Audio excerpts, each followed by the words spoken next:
7 years after the return of the mummy and then his vanquishment, or if that's even a word, we're back with Brendan Fraser as we're now in China. And he fights another mummy, because of course he does. As today we talk about 2008's The Mummy, Tomb of the Dragon Emperor. Let's go.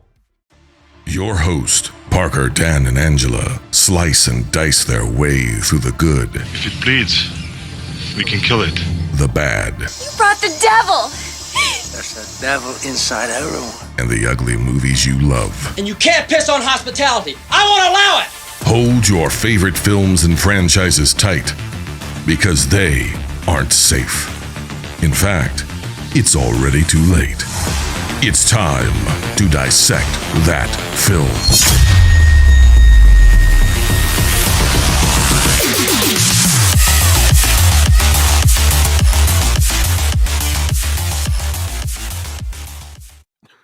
What's going on, everybody? Welcome back to Dissect That Film, a podcast that dissects the good, the bad, and the ugly of cinema. I am your host, Brett Parker. Joining me, as always, my wonderful co-hosts, Dan and Angela of DNA Gaming. Hello. And back once again to talk about a third entry of a franchise. We have our good friend, Darin Lundberg, host of NOSTALGIACAST and Back to Bluey. Welcome back, sir. Hey, I'm glad I could take a break from movies that make me nostalgic or all fuzzy inside. So let's go. Oh my goodness. So before we get into all the behind the scenes and fun stuff, before we get to the plot, Darin, what is your history with this movie? Well, okay, so if we're looking at the Mummy franchise, right? I saw the first one in theaters. I saw the second one in theaters. I did not see this one in theaters. I haven't seen the Scorpion King. So that's my so the first one, what your episode, how did you guys, I'm guessing that you liked it. Everybody seems to really like the first one. Yeah, we loved it. It's a classic. Okay. It's I like it. fun. Brendan Fraser's great. If you listen to the behind the scenes stuff because it came out around the Phantom Menace, and I think there was a time where they debated opening it on the same day as Phantom Menace, and Brendan Fraser did an interview where he said, if they did that, I would have gone to see Star Wars. I would not have done Yeah. where he has that attitude. So I like all that. I like the adventure stuff. I just think that Kevin J. O'Connor character, I don't think he's funny. I don't think he's interesting. I think he's in brown face for most of it, and he's in so much of the movie that every time he shows up, it kills the movie, just stops it dead in its tracks. But everything else around him is just completely fine. I don't know if that makes any sense, but I don't experience a lot of movies where one character kind of ruins the experience for me. But that character, I don't know what it was. He was just around for so long, and he just didn't die. Like, he never died. It's like having TJ Miller around for your whole movie without killing him. That kind of like, get rid of this guy. And then again, the second movie, I don't know, like people are kind of down on that one, but I like that one a lot better just because, and I think I tweeted at you guys, it moves so fast, and there's never a character who's completely stupid. It moves so fast that it never stops. So I never have a point to think, well, that was dumb, or that was so stupid, or what was that? It just moves like at a clip. And so it's just breathless. And so by the end, I'm like, well, I enjoyed that because I didn't have time to think about it. And then I think I saw this one. Let's talk Scorpion King first. Like, from what I understand, it's a fun kind of little movie, like a Conan the Destroyer type movie. So I'm not ever against it, and I like The Rock. That does not play into the mythology that they put in to The Mummy Returns. It has nothing to do with it. Which is so like, dumb. he's a good guy, right? And they set him up as a bad guy. He's like a hero. Like, and he becomes like, a scorpion at the end of, I don't know. Yeah. I was like, what are we doing here? So, and then with this one, too. yeah, I saw bits and For some pieces reason. of it. It didn't really, and then I saw it so again, I saw it on video, and again, we'll talk about it. But it was just, again, it's one of those movies like, who asked for this? Like, like the whole movie, you're like, this is not justified, like, in the slightest. Like, why are we having a third movie? So, all right, why not? Make that money, I guess.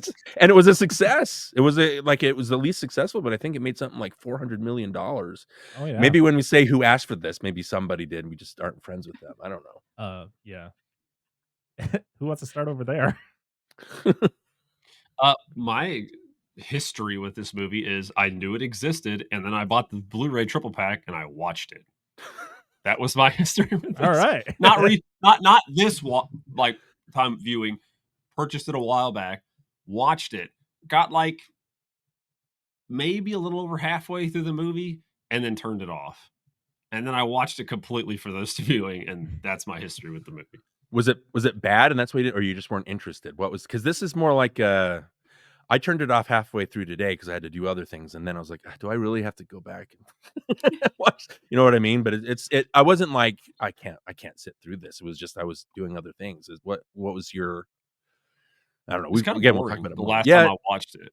It's been a while. Like from that original one, like my original reason for it was like, I'll come back to this, and then I just never did, except for like again today. Yeah. But yeah, it's just boring. When Parker forced us to watch these. That's not the worst he's forced us to watch. No, it's not. Or we've made him watch. You said that we bought this and you watched it, but I don't remember watching it, and we had to have watched it after we got married. Yeah, I purchased it when we lived in this house. Don't worry, you didn't miss anything.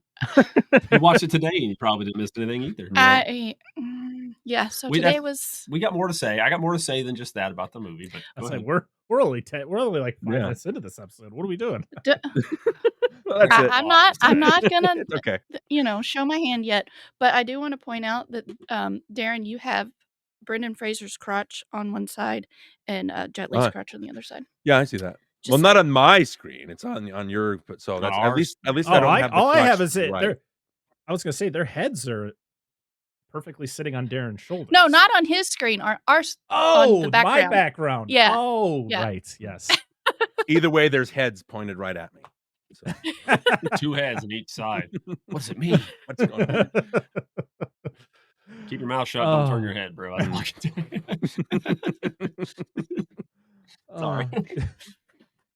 So I saw this in theaters. Okay. I contributed to I contributed to that box office.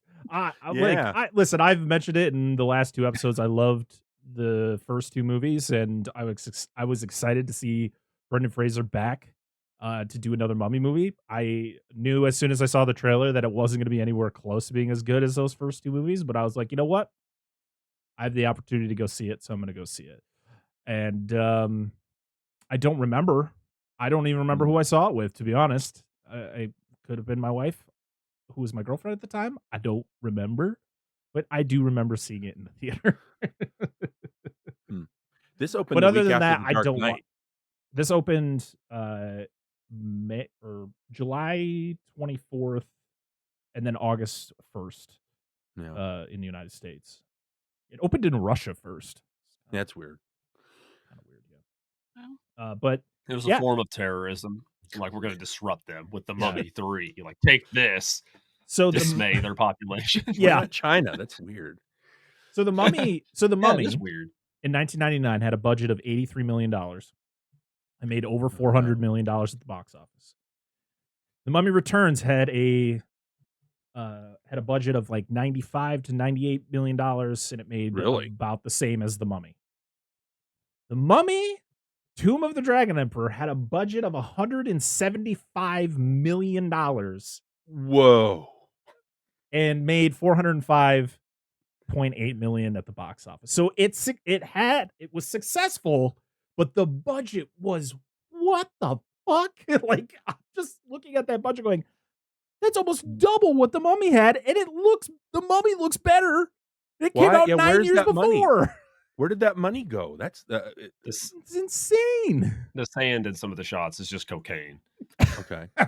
Just take color. I'm assuming that shooting in China maybe would have cost a lot of money because they're kind of. I'm guessing because from what I've read, Rob Cohen, the director, wanted to shoot the majority of this movie in China because he's obsessed with Chinese history, and of course he stated that he wanted to make sure that a lot of the representation of China in the time periods depicted were accurate to the times.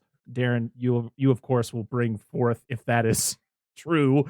But yeah, that's a budget that is just insane when you watch this movie.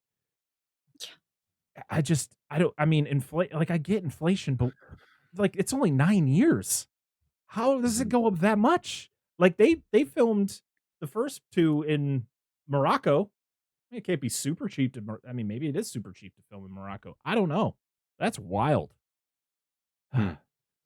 The first two Mummy movies, them trying not to make this sound like a knock it, they look cheaper because it's a B movie type feel for those movies, right? So you have to have the look of the movies. It's good enough. Like again, the special effects aren't the greatest. Like when the Rock comes out at the end of the second one, it looks bad, but it's like, yeah, but the pygmies don't really look that much better. So I think they're all of a piece, and it kind of ties in with the story it's telling. This one, it looks, I don't know if it makes sense. It looks like an actual movie that's shot on location, as opposed to certain shots. It looks like it's shot on sets, but it just doesn't match. I couldn't explain it. I was like, I can tell this isn't made by the same exact people, but making it look more movie-ish with the dumb stuff that goes on, there's kind of more of a disconnect. I don't know if that makes sense to you guys.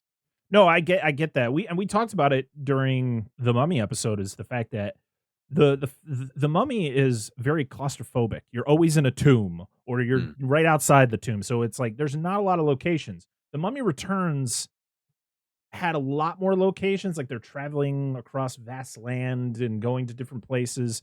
And we Right. talked about in the Mummy Returns the fact that ILM, who was in charge of the VFX, they had to rush a lot of their VFX shots. They were given very short amount of time, and that's why the Scorpion King looks the way he does. That's why the pygmies look the way they do, and why the VFX kind of is kind of a downgrade from the first one. Mm-hmm. This one wasn't done by ILM, but there's some I think effects Digital work that Domain looks had a fine. hand in it, right? Yeah. Yeah, they were the majority. They got the majority of the shots. I can't remember what the other VFX company was, but so Rob Cohen is the man behind this movie. He of course directed Fast and the Furious. He directed Enter the Dragon, the Bruce Lee story. That's This the is one actually- movie that I like that he did. This is actually the third movie that he's directed with the word dragon in it, because he also directed Dragonheart. Come on, Bowen. Oh, he also directed Triple X. Oh yeah, Christ. Great.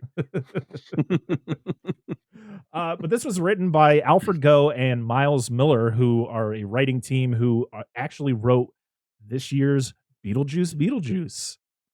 They also It's wrote a long way from Smallville, right? That's where they came yes, from. they wrote Smallville. They actually Alfred Goh actually wrote the story for Spider-Man 2. Okay. Yeah, but they were the ones that started Smallville. They did a couple other shows, but Spider-Man 2, Smallville, the Hannah Montana movie. You got to shout that out. Oh, got to make sure yeah. with that. And they wrote the majority of the episodes of Wednesday, the Tim Burton show from last year. So that's you the have Beetlejuice connection, right? You got competent writers, but I think I don't know. I'll say it. If people can disagree, I like the stories of the first two, and Stephen Sommers wrote those, and so it kind of you could feel that Stephen Sommers he was a producer, but he really didn't have much to do with this movie, other than he was just like, I'm glad it's happening. That's cool. Just put my name on it, all right? So I get some of that money.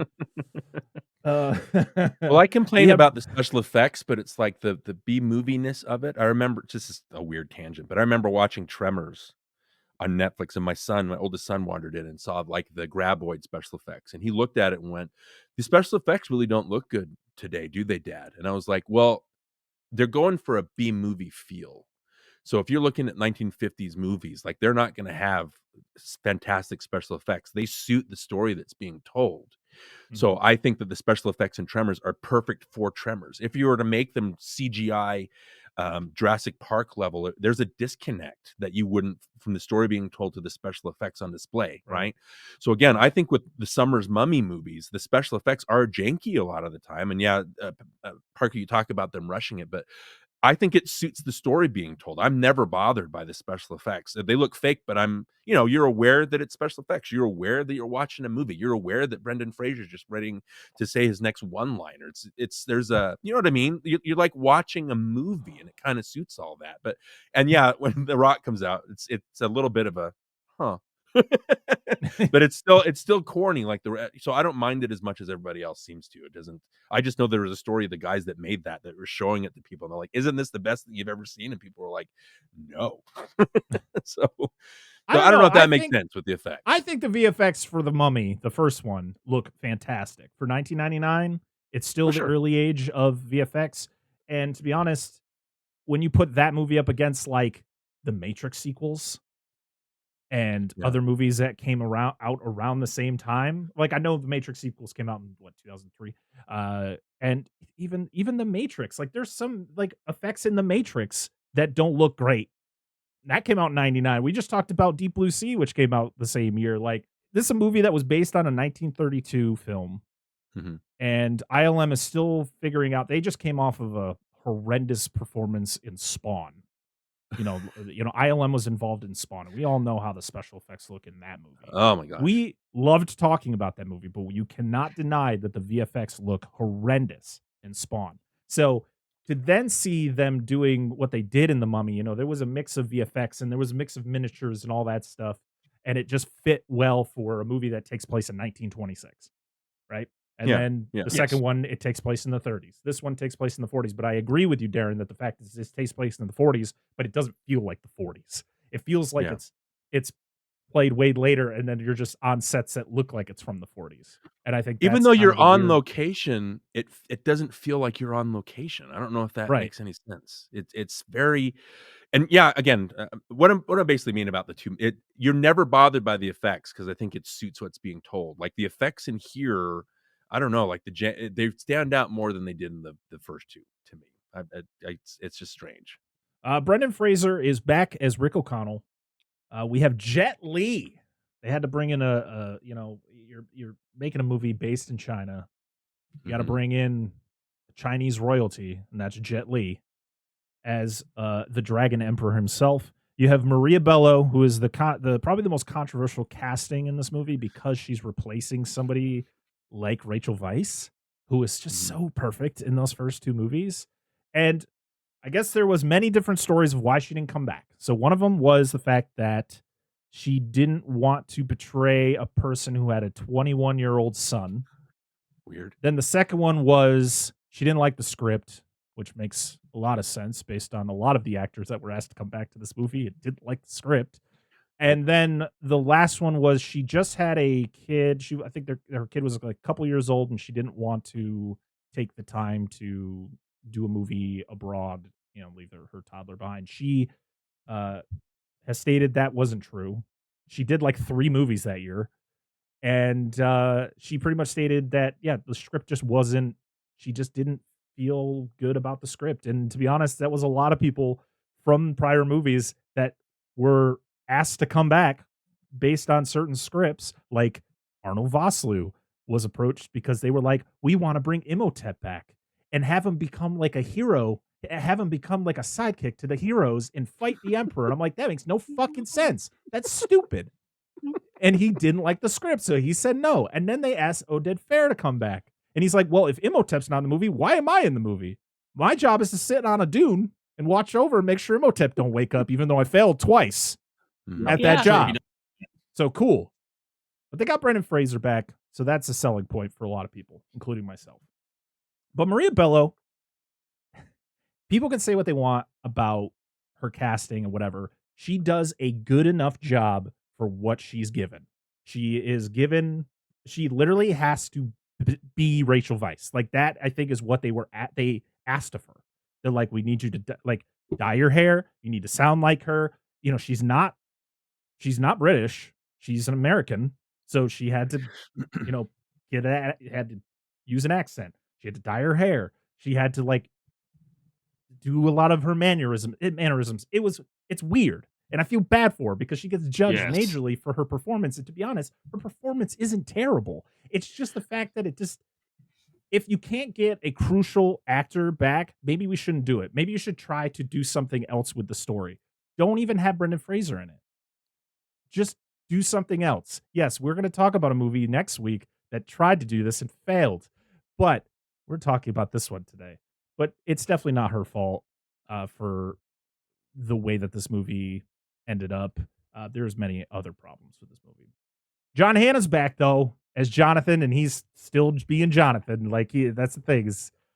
he's doing the same thing every movie, and you know what? I think that's all you ask of him, right? And he does a great job, and he's always fun to have on screen, at least to me. They push his character a little bit more into this, but I'll talk about it. Yeah, he's definitely forced more. Like, where if I was him, I'd be like, yeah, you guys go. I'm gonna just chill out here. What am I doing?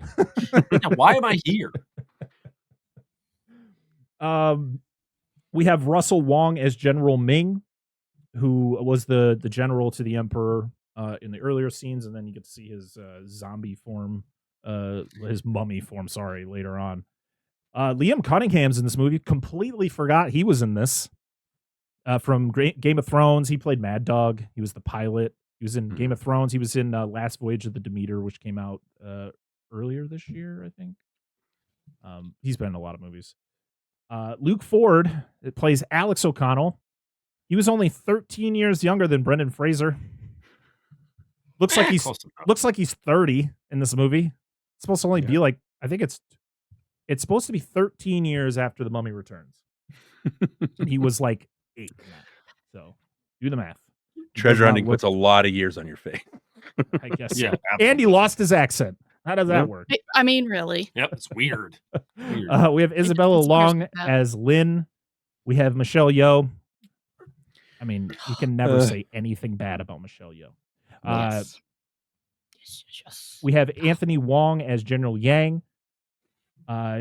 Jessie Meng as Colonel Chow.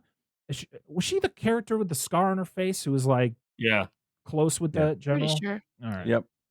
I feel like they wanted to do something more with that character, and they just didn't. She just was there.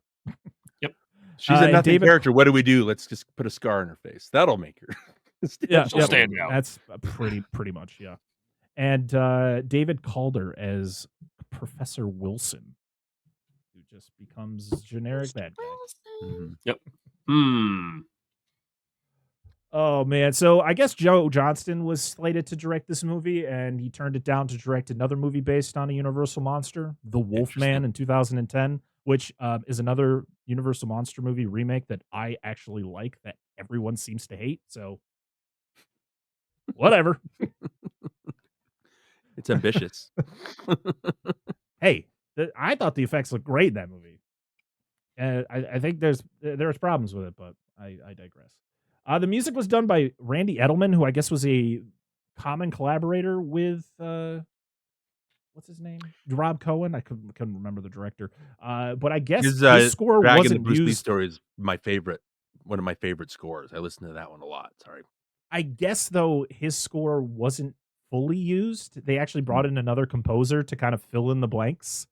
So yeah, that's a weird one. And then I guess his relationship with Cohen kind of crumbled after that, and so he ended up using the second guy for his next movie. That's like, okay, John Debney, I think he did Iron Man 2 Sequest. Okay, yep, all right. But you're gonna have a falling out over this movie, right? So pretty much, Rob Cohen immediately signed up for this movie because he was told it was a mummy movie based in China, and he loved Chinese history, as I stated before, and so he was like, "Sign me up." And so, yeah, we got that. I'm surprised Brendan Fraser came back for this movie because of the fact that he got seriously injured during the filming of Mummy Returns. Like he broke his back at one point, I think. Oh, really? He got a bunch of injuries while filming The Mummy Returns. And so the fact that he signed up to do this one, the fact that he did it, he signed up knowing that Rachel Weisz wasn't coming back. Like he must have been paid pretty, like the fact that the budget was so high, I'm guessing there's a pretty good chunk of that went to Brendan Fraser just for the fact that, like, we really need you. People will come to this movie if you're in it. Please come back. Oh man, but yeah, that's pretty much it for the basis of kind of the behind the scenes. I'll throw some stuff in there once we go through the plot. But if you guys are ready, I'm ready. What's up, Dan? I have an interesting factoid. Oh, bring it. All right. I want to state, if there's another podcast that has this information regarding this group of mummy movies, specifically the first two, fucking kudos, because the fact that I found this blows my mind. Okay. I've told her I had this. My wife doesn't know about this. So I'm curious how this shit's going to pan out. This was the thing. I was like, oh, shit. Okay. So is this going to be about cars, Dan? It is gotta not say, about cars. Okay. You're getting a little out there with your hands. I gotta This, stay way yeah, over please. This is very adult subject matter. Oh boy. here. Yeah. Okay. All right. So I'm gonna implicate myself, and I don't give a shit. So here we go. Is this gonna make me mad? I don't know, maybe. Oh. So for those of you, any of you guys that listening are not familiar with an item called doujinshi or doujin. It's fan-made comics in Japan, particularly they're amateur made. They're generally fan-based or about existing IPs, and there is a percentage of those that are pornographic.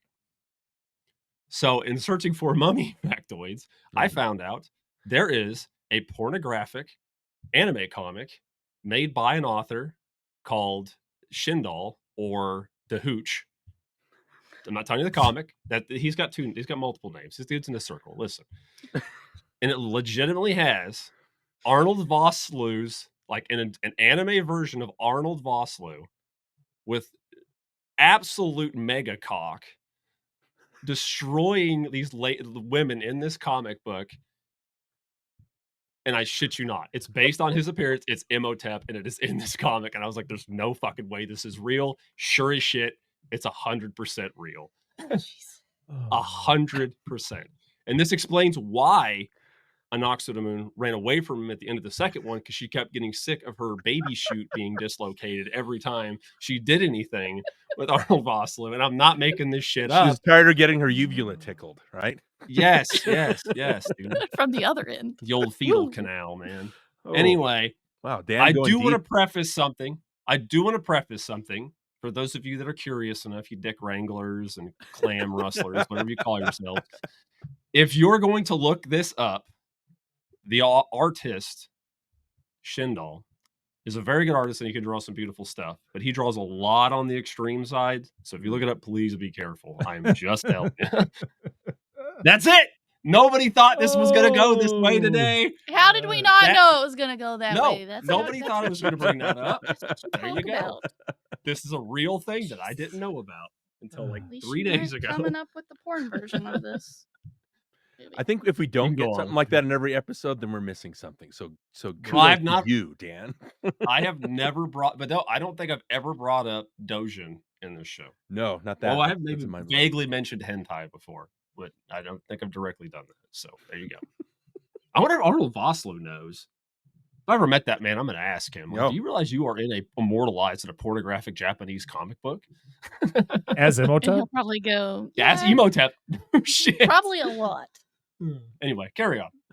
Okay. All right. Well, if we're now ready, Yeah. Absolutely. I don't know oh, where to to jump go into here. the plot of The Mummy, Tomb of the Dragon Emperor. I'm just going to keep calling it The Mummy 3 because I am not That's going to fine, constantly say please. that fucking name. Whenever I Googled it, that's what I wanted to put in. Like, I don't care about Tomb, just Mummy 3. I didn't remember if it was Tomb of the Dragon Emperor or if it was Curse of the Dragon. I don't, whatever. But I kept saying it backwards. Hi, everybody. I'm Josh. And I'm Brett. If you're looking for a different horror podcast, one that stands out from the rest, Well, don't look here. absolutely not. Every week we talk about our favorite horror movies and some of our favorite aspects of those horror movies. So that's something that interests you? Check us out. The only thing that sets us apart is that it's us. So if you like the sound of our voices, Check us out at the Evil Desk Podcast. wherever it is that you find podcasts. if you're all ready, let's do this. It's time to dissect Dissect that. that. Boom! So the movie. Hey, that's probably the best we've done so far. That was, oh my was gosh. that pretty good? I That felt was like good. that was good. I liked Darren's little addition. I wanted to be a part of it. I'm sorry. You've been on You the were show when we encouraged. did that. You should have Yeah. known. Yeah, I should have. Just Oh, so the movie starts in China in a year. I don't know what year because it doesn't tell us. It's a Ancient prologue China. about, yeah, it's the same as the first two mummies where it has to give us a prologue about the main baddie of the movie and what he did and all that. So, It predates The Wall. We know that. yeah, because he's the one who builds the wall Yeah, that you allegedly. find out in this movie. Yeah. Who really built the wall? I don't know this factoid. Does anybody know who really built the wall? oh, that's something I should know. That's interesting. You never think about how it was built. You just know it was always there. Yeah. Yeah, that's fair.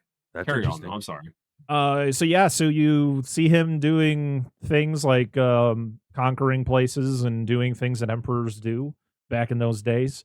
It also shows the fact that he built the Great Wall. Like his workers, I think this is true from things I've learned over the years. The fact that like when workers would die, they would just bury them underneath the wall, which I think is not just stories I've heard about the Great Wall, but I know it's been stories about like the pyramids and stuff like that. Like workers would die, and instead of like actually burying them somewhere else, it's just like that. Just leave them there. Just put shit on top of it. I wonder if that's how the U.S. highway system is. I The interstate, wouldn't be surprised. I know. There were like railroads and stuff, pretty similar. Yeah. Back in those days. You also get a score that's very similar to The Mummy, but then they change it at the end, and it's just really weird. And I didn't like it. It was, yeah. I didn't like it. During the credits, right? Well, during when they're showing the prologue, you could hear the original Mummy theme, but then they change some of the notes at the end, which they do with a lot of movies. Like they'll have like an iconic score, and then the sequels they try to incorporate the original scores, but they're like, we got to tweak it. Except for Jaws, Cruel Jaws, when they're like, we're going to use the Star Wars score. They're like, what? We didn't even ask. Oh my gosh. So pretty much he's got everything. He's conquered it all.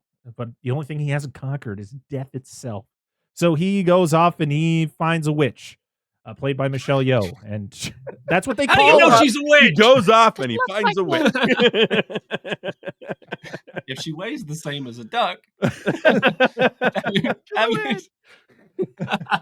Well, it's funny you say it that way, Parker, because that's how the movie is. It's like, here's this guy, he sees a witch, he becomes immortal, he becomes monsters. It's like, oh, you're just making this up as you go. Like, there's no real. Like, so I mean, why not? to be honest, isn't that what most like stories from those times are? They're just stories told by many people over time, and then it constantly changes, or it's just so extreme. You're like, there's no fucking way that happened. You're telling me there was a dude. You're telling me there was a dude who was immortal except for his fucking Achilles. Like, get the fuck out of here. Ridiculous. And he died from that? I don't think so. Brad Pitt would have withstood that Achilles shot. So his General Ming, he falls in love with the witch, even though the emperor was like, you can't touch her. And he's like, okay, I promise, pinky promise. And then he breaks that pinky promise pretty quick. You should have covered her with makeup. Yeah, he rubs his hands and says, who touched you? I fell. What the fuck do you expect? So they find they got to find this book that has spells that will make the emperor immortal. So, and I like how they had to incorporate it. Pretty much, it is the Book of the Dead, which I guess one of the original scripts was they were going to like Rick or Evie had the original Book of the Dead from Egypt, and somehow it got to China, and the bad people who were trying to get the emperor back, put the emperor back alive again, got a hold of it and were able to get him alive with that. And Imhotep was involved, and I'm like, what? That sounds fucking dumb. Is that? I thought it was like this gonna be this racially insensitive thing where like the Chinese make a copy of it. That was gonna be one of those things. Like, wow, that's really racist. Wow, that's bold. Racist. Yeah, that's exactly where I was going. Anyway, no, that's stupid. It's the same fucking. But they can't do that because it's like contained within their gods. I'm glad that they did not do any of the like. We need to bring Imhotep. No, we don't. We saw him twice, and he died twice. Why does he need to come back again? Anoxenmoon dumped his ass. Like, he is done. He's fucking full on over doesn't it. exist anymore. Done. Yeah. Got sent to hell. Like, what are we doing? But yeah, they find this Book of Bones. I like how they do incorporate like a key, like they kind of a callback to the key that opens up everything. Callback? This fucking movie uses so many points, it's beyond callback. Wait, are you talking about all the times that Brendan Fraser has to make sure you know that he fought the same mummy twice?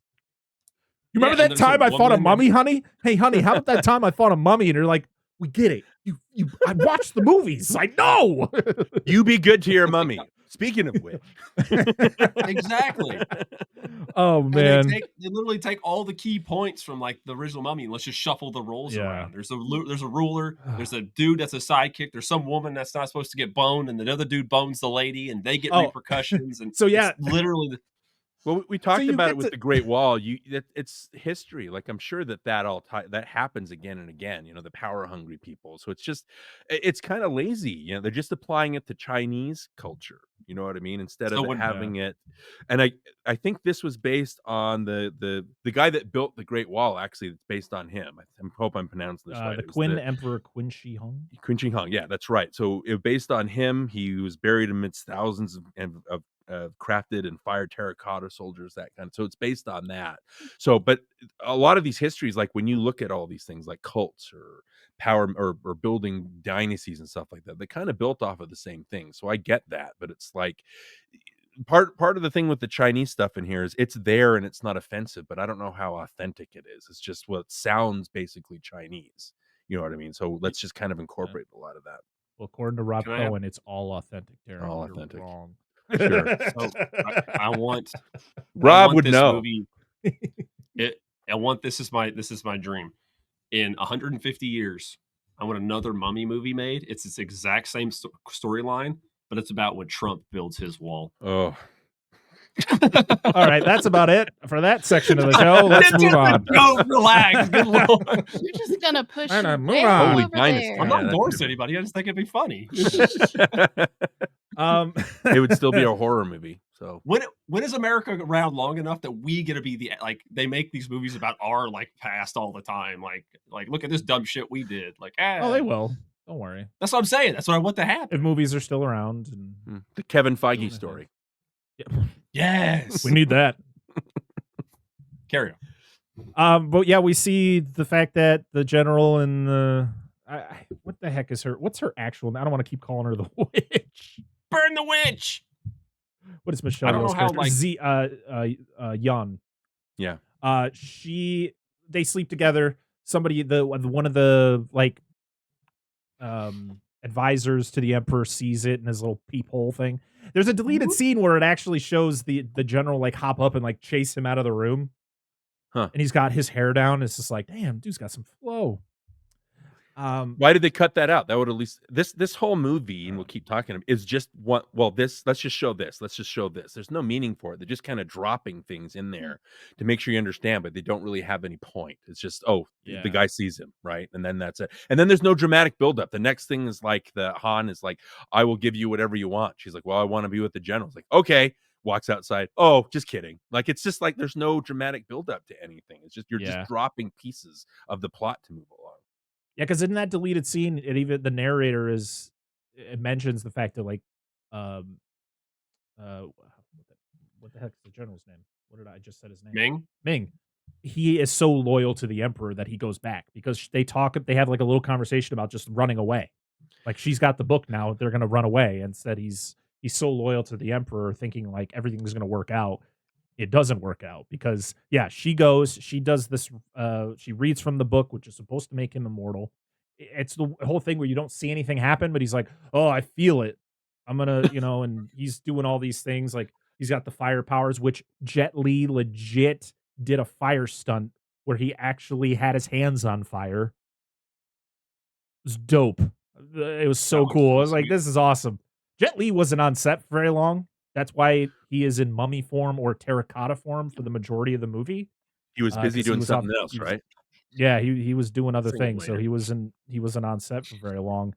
But yeah, he still was doing his own stunts, and the fact that he did that fire stunt, I was like, that is cool. But yeah, he brings her outside to pretty much show her. He's like, yeah, I lied. I'm gonna kill Ming. He portrayed me. I told him not to touch Drawn you. and quartered, motherfucker. Yeah, which there's a deleted scene that actually shows his arm get removed, which would show you why he's missing an arm later in the movie. But why is he missing nothing else later on? That's exactly what I said when he shows up. I was horses? Like, interesting. I mean, to be honest, I was questioning that too when I saw him later. I was like, didn't he get William Wallace? Like, what the fuck is happening here? Like, what is that a common punishment when China was drawn and quartered people? Is that? I don't think so. Again, I just didn't know. I didn't know. no, dynasties. so You're just incorporating things from other history stuff. It's just an interesting. So I'm sure they did wasn't it at drawn some and point. quartered. Isn't that the one where they chop you into pieces? Mm-mm. It's when they They pull you draw it- apart with the horse. Yeah, drawn in quarters attached to the horse. Okay. Yeah. That's why you ripped into 4 different pieces. That's why they call Yep. it drawn and quartered. Oh, they didn't have one around his head. His head wasn't part of that. I guess not. No, You that's can not just- part of it. Oh. You can just wiggle around. That way like you a- can enjoy being dislimbed and remember it for long enough until you bleed out and die. But you know? apparently, according to this movie, because we're supposed to trust it, it doesn't work. Drawing and quartering doesn't work. No. All right. Well, now we get our title card and we get our transition like we do with every Mummy movie, where it shows something of the time, and then it like wears to the time that we're at now, which I guess is 1947. Isn't we're it still- This weird? opening's too long. I had a note here. I was like, why does the title only take up the bottom third of the screen? Do they not have enough faith that it would take up the entire screen? I thought that was weird. It was a weird choice, and I was like, "Uh-oh, we're in for an experience." My issue is this opening. I feel like it just takes too fucking long. Like compared to the other movies, I feel like it's just they're in it for too long. That may just be me. I completely forgot to mention the fact that after he kills Ming, he goes inside and then the curse hits Yeah. him. Like she pretty much states he cursed her, or she cursed him. She takes the book, runs away, and then, to be honest, the beginning of this, the whole look of this, I actually thought was interesting. Then he started puking up the terracotta, and I was like, "Ooh, that does not look good at all." But it's really And he's cool pooping because out his mouth. because Jet Li actually got covered in like brown goop and did all of this for real, and then they kind of just CG'd over him. Yeah, that's weird. Boo! With That's like the weird. terracotta vomit and stuff. Well, I mean, I it's thought it was interesting- a really cool transition and kind of Yeah. transformation for him. Well, what we're seeing, it looks different, which I like. So it's like, this isn't Egypt, this is China. So at least I'm like, oh, this is a different look to the movie, which I guess makes sense. Mhm. But the problem is there's just no energy to any of this stuff. Like you talk about John Hannah, he's the same, but the camera lingers on him for too long after he says his lines. So he says a line like they never play fair, and it stays on him for like a few too many frames, where it would have been much funnier if they'd cut sooner. Here it's like it gives you a moment to say, well, that wasn't funny at all. Like it's giving you time to realize how dumb it is. It's the same You thing. got to like, cut right after you- they're done talking. yeah. You see Jet Li, he's asleep, and then the guys try to fight him. It has nothing to do with anything. He wakes up and goes, let's continue fighting. It's like, well, you just could have cut that out, right? And then he does the thing with the drawing. He stabs Michelle Yeoh. She has enough time to push him away, and she runs out, and she's running on the horse, and the soldiers are all, what do? They're like, cover the city because the emperor's in danger. It's like, what's happening? Like there's no energy to any of it. So when he falls down and he melts, it's like, I don't know, you could have, it felt long, I think, because you're drawing things out for too long. There's no, and we'll talk about more of those things, there's no energy to it. It's not moving at a clip. It's giving you time again to realize that it's not working. I don't know if that makes sense to you guys. Darin, there's a lot of things you say that I will literally stare off into the blue because you just have so much knowledge and information. Oh, on that. My I brain don't know cannot about that. compute. So, but I appreciate you trying with me. You're like a dad who's trying to teach his kid how to throw a baseball. Okay, Something. Throw it someday. faster. Throw it faster. Yeah. I'm over here like, this is stupid. Stop Go throwing it back to me inside underhand. Video games. Yeah. But yeah, we're back with Rick O'Connell, and he's learning how to fly fish, and I'm like, all right, I remember this Why? part, and I remember not liking it back then, and I still don't like it, to the point where he gets so frustrated with it, he shoots the fish, and then brings it home, and then he's living in a different house than the house he lived in the second one. It's a bigger house. This is a house that's been used in many Massive. other movies. I wish I looked him up, but I was like, I've seen this house before in many other movies, but I don't. Yeah. Yeah, I like that he's got butlers and okay. Dan, what was the gun he used to shoot the fish? Oh shit! I think it was his Colt single action. Okay, army, I so- think it was. Is that the He same shot one he trout, pulls out right? later with Alex? That's the same. That's his typical gun, right? Yeah, It's like yeah, the Walter in Payton. front of the temple, because he uses a different revolver when they're in the museum. Okay. But this, I think, is a single action army. So you shoot trout, right? Not big fish, right? Not particularly. You're telling me when you're prepping this fish that you don't see the bullet inside the fish to pull it out, to the point we had to get The a joke hole? later on where she bites into the fish and pulls out a used bullet. Yeah, now your wife has lead poisoning. GG, dude. And she probably broke her tooth. Well, that's along the with it. humor. That's the humor of the movie. It's just very clunky and silly. It doesn't. Okay. I like the idea of Rick fly fishing. I like that he gets it stuck in his neck. I thought that was funny, but it's just it's drawn out for too long. It's just too. I don't know. It's like childish, the humor in this. I don't know. They're just showing like, oh, domesticated Rick. It doesn't work out so well. Yeah. We then see Evie. She's at a bookstore doing a reading, and you see that her books that she wrote are just the titles of the first two movies, which I thought was hilarious. And the dialogue is right from the first movie. Yep. And I do like the fact that when someone's like, I can't remember what the character's name was in the book, but they're like, some people have said that so-and-so is just you. And she's like, oh, that's a completely different person, which is literally because the fact that it's not Rachel Weisz. Mm-hmm. That was the joke. It's doing the same thing. I think they did that with Don Cheadle in Iron Man 2. Where it's me, get over it. They did it in one of the vacation movies where they keep switching out the kids. And then in Vegas, I think Chevy Chase is talking to his kids like, oh my gosh, you guys grow up, I don't even recognize you. That kind of thing. So at least they're commenting on it, but it's like, okay. You know what I mean? It's whatever. Like you're making it clearer that she's not Rachel Weisz, which is strange. So yeah, they're retired. It's like the start of a new life, and they're just so happy about it. They're trying to figure out what to do because this is what their entire existence has been for, is going around waking up mummies and fighting them, I guess. We then go to China. Say why they retire? Is it just because they don't want to die anymore? I don't know. It is not explained at all. To be honest, when we're told that they were in the espionage game, I went, what? That's not what they were part of in the second one. They were just archaeologists. They were just going around digging up shit. Like, what are you talking about? Now they're in the espionage game? Like, why are we adding this? They needed to make I extra assume money. it's just because they pulled them in because of the Blitz. So they're like, hey, oh yeah, I mean, this is post-war, so that makes so I mean, they probably were drafted in knowing but what happened. But that's the thing. You kind of have to figure that out yourself. You couldn't have made a movie like that because it's 1947. They didn't deal with mummies, so there was no point making a movie about their espionage. Why didn't they? Dude, I would have watched it.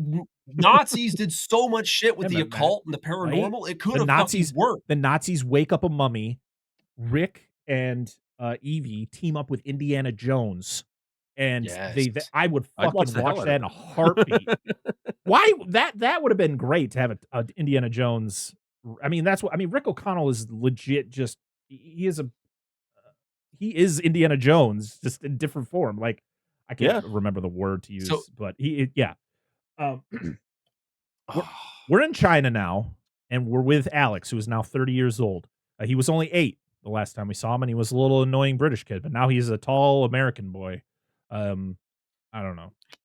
I do not like I do not like this character at all in this movie. He is the worst character in this movie, in my opinion. I don't like him. But he is digging up a site that is clearly going to be a problem later because he's an O'Connell, and they always seem to dig up shit that's going to not be good.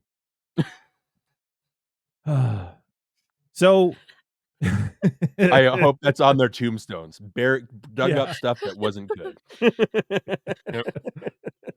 Oh man. So we get so they go into the tomb, and of course they find Bembridge, the guy who is the head of the Bembridge Scholars, because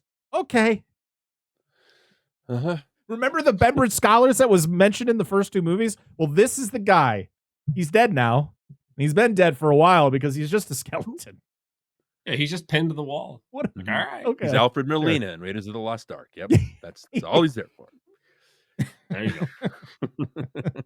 But they find the terracotta army, which is cool. I actually like them going into this tomb, and they got the booby traps and all that, which I guess when they found the actual terracotta army, there were actual booby traps like this, which I thought was cool. So they incorporated real life. This needs to be said. I'm done dancing around this real fast. I cannot fucking hear that now because of my wife. Every time terracotta gets Banana, brought up, banana, terracotta, banana, terracotta, terracotta. Yes. terracotta pie. Yes, fuck, dude. Every time, and I'm like, you start talking about it, I'm singing in my head. The As song. Like, soon stop. as I'm You like, remember it never. though. as Thanks, soon Angela. as You he remember said it. it in the movie, I was like, all I can think of is that, and I'm like, you're welcome. That song makes no sense, but it is I it's one of the love most entertaining songs I've ever listened to. It is love it. interesting though, It's as one of those traps. analogy for sex. I guess you see a like a marble dropping from a dragon's mouth into a frog's mouth, and that triggers like a death trap. But I think that was an ancient instrument that was actually one of the first seismographs. Like it could sense earthquakes and things like that. Or Was that the would one that happen. set off like the acid into that dude's Yeah, face? it's like, oh, that's nice. Like, why are you, culturally appropriating that to be to be a death trap instead of something that actually helped people? It's interesting. It's also a callback to the first Mummy when they were finding the books and the acid hits the workers when they try to find the Book of the Dead. Yeah, Gotta have an acid trap. Always. But they find the Emperor. Alex has a nice moment, I thought, where he's up. You don't know that there's a history between these characters, but I like that he reacts to the guy getting melted. That it means something. To him. And then when they're diving away from all the traps, he runs back to him, but Wilson stops him. And I like the line again. Everything's so on the nose in this movie. Is like, you know that danger comes with the territory. I'm like, who wrote this? Like it's generic dialogue 101. Like, I don't know where this stuff comes from. It's just because again, it has to get you to the next point. There's no time for any poetry or any kind of nuance in here. Yeah. I don't know if somebody said that to me. I don't think that's going to change the fact that I really want to go see how that guy's doing. And then they Like, completely forget about him. Yeah. Yeah, you're right. Right. They just leave him down there. But they find the Emperor, He'll be and among the he's like in a catacomb below, and there's also an assassin there to stop them. Very Maid Marian from Robin Hood, Prince of Thieves. I thought how it turned out to be a girl. Whoa. Whoa. Is she the only one protecting the secret? Is she the only one? You know what I mean? Like in it's her and her mom, and her mom's up in a mountain. So I don't know. In Last Crusade, they had the whole guys that were protecting the Grail tomb, right? Like a whole army of guys. Like it, but it just seems like it's this one girl. The first two mummies had the Magi, and they sucked. Something. Well, hey, she's done a lot better than they have. The only reason she's by herself is because she doesn't have a fucking hill to stand on, and nobody wanted to hang out with her. Like if you had a hill, we'd be up there with you. Until Alex, who's a slut. Absolutely. I mean, he does mention the fact he slept with a lot of people. So later, it goes both ways, right? Dudes can be judged for it just as harshly. Yeah, I am. Yeah. Oh yeah. Well, what I was gonna say double is, standard. yeah. See, exactly. It's bullshit. Anyway, I completely lost it. Thank you. I appreciate you like fortifying my comment earlier, but I'm like, damn it, I had something. I know why is everything rearranged? I expressed my complaint to my to wife here about it, and like implied by the beginning, they turned into statues, and then sand happened, and it was over. But now everything's covered up. It's all rearranged. He's in a different position. Yeah. The chamber lower There's than somebody. everything else. Yeah, there had to have been other people who like set them there. Yeah, because that's explained better in the first Mummy film because they're processed by it, blah blah blah. Then it cuts away. Then time happens. Right. This is just like everybody's fucking statues, sand, motherfucker, time. It's just one of those things where here it is. You're just supposed to accept it. You've seen the other two Mummy movies. We don't have time to explain it. It's like, what a lazy ass way to write a movie. Yeah, I mean, because they don't even explain it in the first one. They're just like, these bitches got mummified. Time passes, and like we don't even get that shit in this movie. Yeah. Well, like Pompeii, when the volcano, people are frozen in place. Like you can see them, like where they ended up. So it takes you out of the movie. So you're like, well, I guess somebody had to arrange them this way. Did they create another casing around the Emperor? I don't understand like that. I'm guessing it had to be like followers of his or people from a later time. They were like, oh shit, look what we found. Maybe we should put them somewhere. That looks like maybe they just rearrange them every century, and like they have a party and just point them different ways. I don't know. 2 or 3 people got to go and make sure the traps are still up to code. Yeah. Arrange it. They play chess. Take the decorations down. It's this different season. To make it interesting. Whatever. I don't. Where are they? No one knows. Oh, what if it's a giant chessboard? They've got all the terracotta dudes, and they just like come in with like a tool dolly and just lift them up. They ripped that off from Harry Potter. It's just ripped off. Yeah. That's fair. Oh man. So Rick and Evie, you find out we're in the espionage game, and you go, huh? And then you have to remember this is 1947, so this is 2 years after the war. They probably were involved in the war, but there is nothing else mentioned about what they did, other than they did good things. Thank So you. I think we have to talk about it at some because Parker, you did talk about it, but I do want to talk about Maria Bello. I don't know when we're going to get another chance to do it. I think what really hits it here is you have them the way they're written. They're written correctly. You know what I mean? They're written like the characters from the first two. And Maria Bello, you do not know what you're talking about if you're going to tell me that she's a terrible actress, because she's a great No. actress. She's been great in everything. She doesn't get a fair shake here because Rachel Weisz and Brendan Fraser have had 2 movies to build that chemistry. In the second movie, they're so horny for each other for so much of the movie. You can tell they're absolutely all gaga for each other. And then you replace that chemistry. You have to start over from scratch. So she did not get a fair shake. It has that fun line or whatever. I think she gives it everything she's got, but it's not her fault. You just spend the whole movie going, it's not Rachel Weisz. You know what I mean? It's their Yeah. the Oh, yeah, chemistry. absolutely. They have chemistry, but there's no. It's Again, nowhere you have near. to start. Yeah, you have to start from scratch, and it's not fair Yeah. to anybody. It's like the Keanu Reeves turning down Speed 2 because the script wasn't there, and then Sandra Bullock. I guess Brendan Fraser's the Sandra Bullock of this movie, but it's like you're missing a core aspect of those first 2 movies that really. And I hate saying that because, like I said, I've got a big crush on Maria Bello. I think she's great. I've been a fan of her forever. I don't mean to slander her, but it's just she gives it what she's got, but it's just not there at the end. You don't feel that same thing from her. They also gave her weird dialogue throughout the movie that was just like, why are we doing this to this character? And it's not just her. It's like the dialogue period in this movie is just like, why? And they make Why her is this costumes included? fashionable later on, like the red snowsuit or whatever, so she still looks fabulous, like in the rest of the Yeah. movie. It's a weird choice. Again, they don't do her any favors, and like you said, Parker, she does what she can with this, and she's fine. It's just I don't even know if she's a better actress than Rachel Weisz. It's just there's something missing there that has been established with the first 2 movies. Hey, she tried really hard. She couldn't help it that Brendan Fraser fell asleep in the chair. Yeah. Performance issues, guys. Hey, Yeah. he initiated in the beginning, and she turned it down. So Listen, he took a nap. I do want to say something about what Darin said about the beginning part of this movie, just real quick. Is I thought like everything just felt, and this goes further up, everything just felt underperformed. Like, and I love Brendan Fraser and like some of the other performances, but it just felt like he didn't feel his bombastic self that he normally is. I understand he's a little bit older, but like the delivery of some of his lines, and even when it's just him and Evie, like it just, and I know the chemistry's not there, I get it, but like it just stuff just didn't feel right. Like I don't, and I think maybe it's because it was a different director. Like it just felt. It felt very limp. I don't know, limp wristed. I don't know what else, how you want to fucking say it. It just felt weak. It also ties in, I guess, with Needed the performance character. Like enhancers. they're disillusioned, right? They're not doing what you can tell. They both want to be adventuring, but they're not talking about it, right? And so there's that spark when they're like, "Oh, well, maybe we should go to China." I mean, if it's for the world, maybe we just can't stand back, right? But I think that plays in it. But I agree with you, like. And again, it's the way that it's written. He has one line of dialogue that made me laugh really hard, and we'll get to it. But for the most part, it's like it's just labored. And so I completely understand what you're talking about. It ties in with what's going on, but it doesn't. I don't know. It doesn't go anywhere. It doesn't seem like. Yeah, I agree.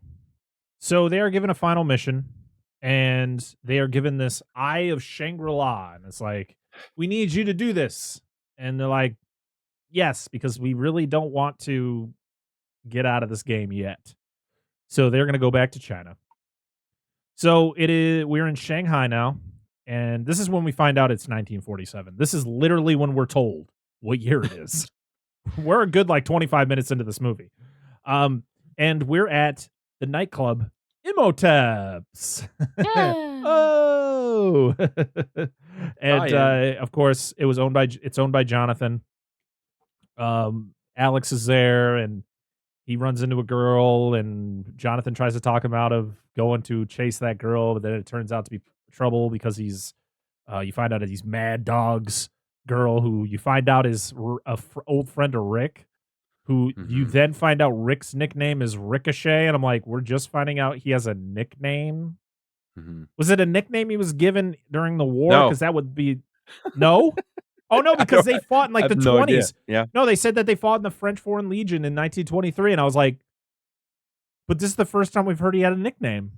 Yep. All right, Never heard here that. we are. Plus, the guy apparently flies airplanes. Yes, A lot of shorthand. Mhm, Going yeah. Yeah, absolutely. Even though when he needs a plane in the first one, he goes to Winston, the old guy. Yeah.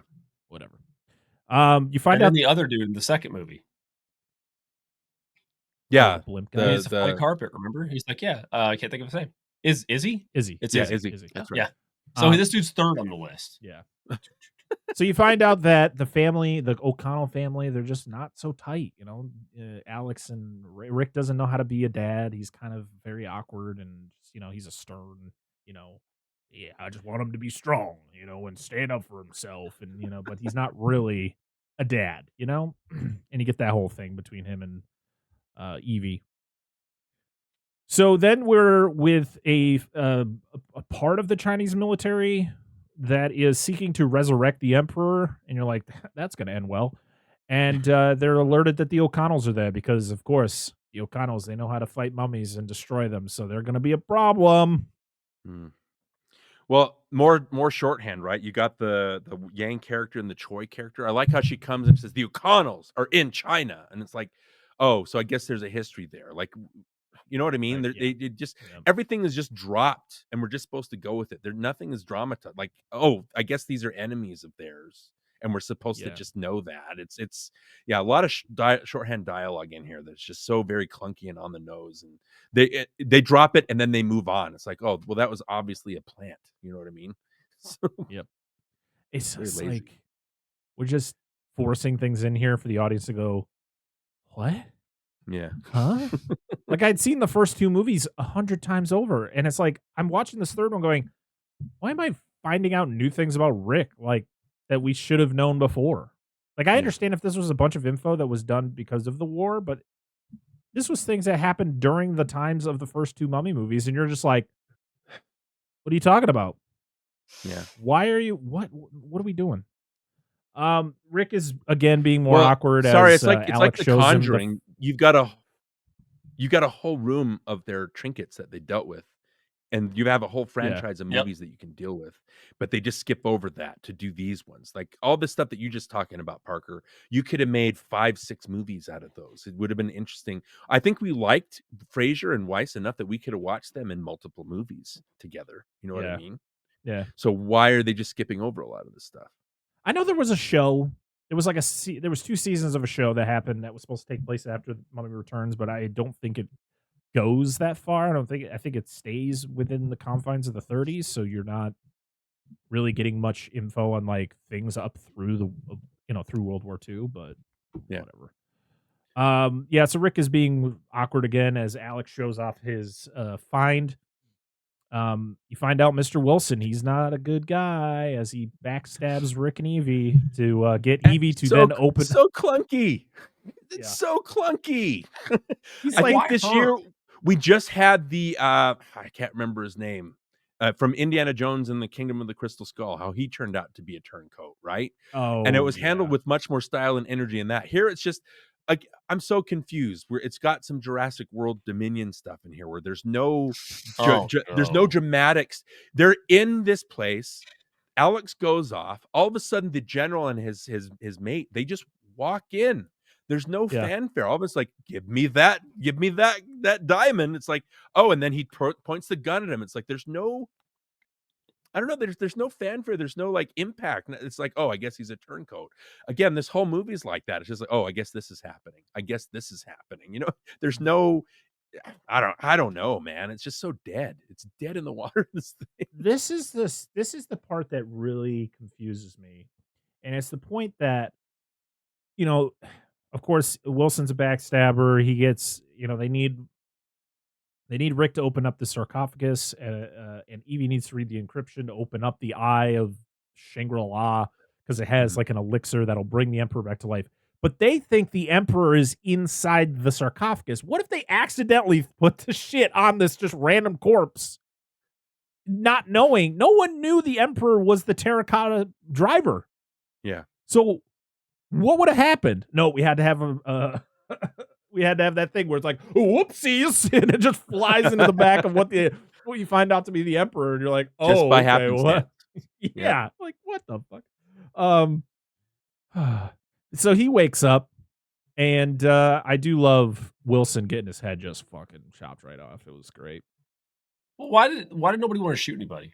And why does it have to be Evie? I love how it's always like, just like Wilson, like he would aim the gun, and then he would just sternly aim the gun a little harder. Then he would do it a little harder. I'm like, yeah, like no what are you drama, doing? Like you're no not, energy. yeah, and they're like, and why? Like I said, Evie, it's got to be the blood of somebody pure of heart. How do we know she is? Like just because it's just there's no like you said, there's no precedence for this. It's just like things to make the story go. Like, all right, why does he have to? Why can nobody else fucking open it? Am I making sense? Because Brendan Fraser looks good, cool. Yeah, you're introduced to Wilson. Oh, I guess he's Alex's friend, right? You're introduced to Wilson turns out to be a turncoat, right? Oh, I guess he's an enemy. You know what I mean?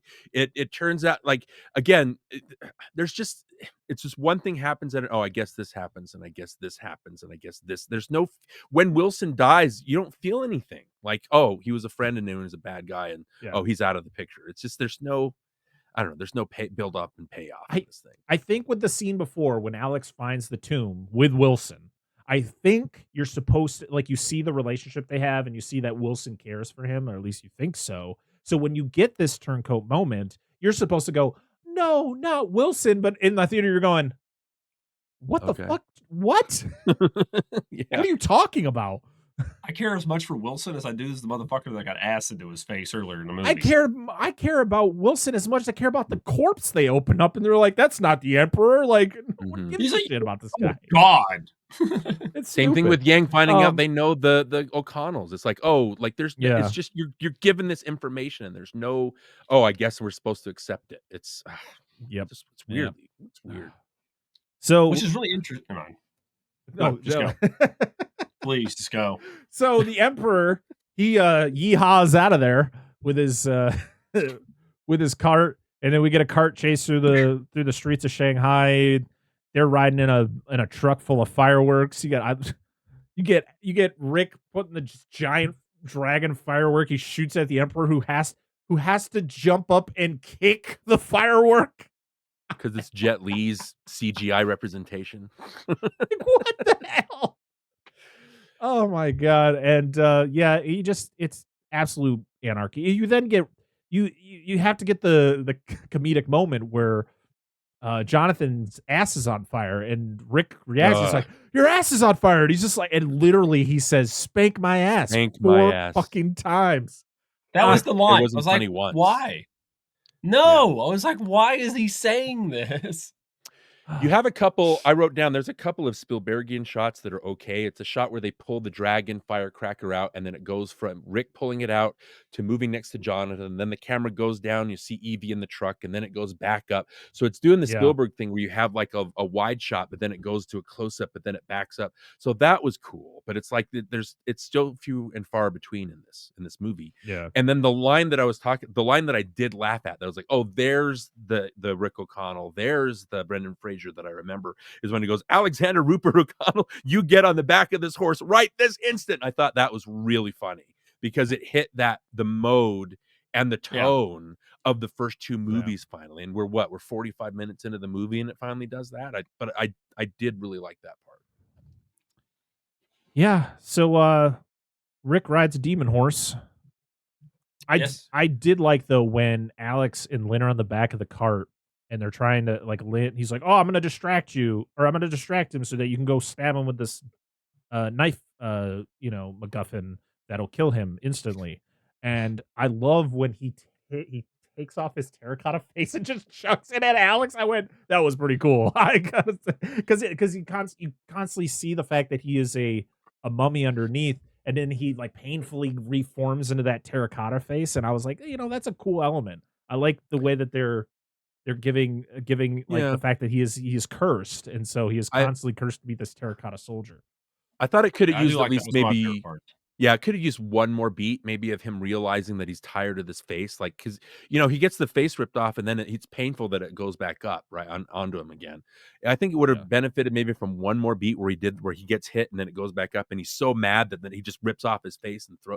It just needed one more thing to really sell it. So I get what you're saying, but it's not as good as it could be. Yeah, because there's the one time he gets shot in the museum, and that's the first time you see it, but it's too long between that and when he tears his face off and throws it. Because why didn't he just like conjure flames? Like, yeah, a Spielberg something. would have made sure that was it were hitting the nail on the head with that kind of stuff.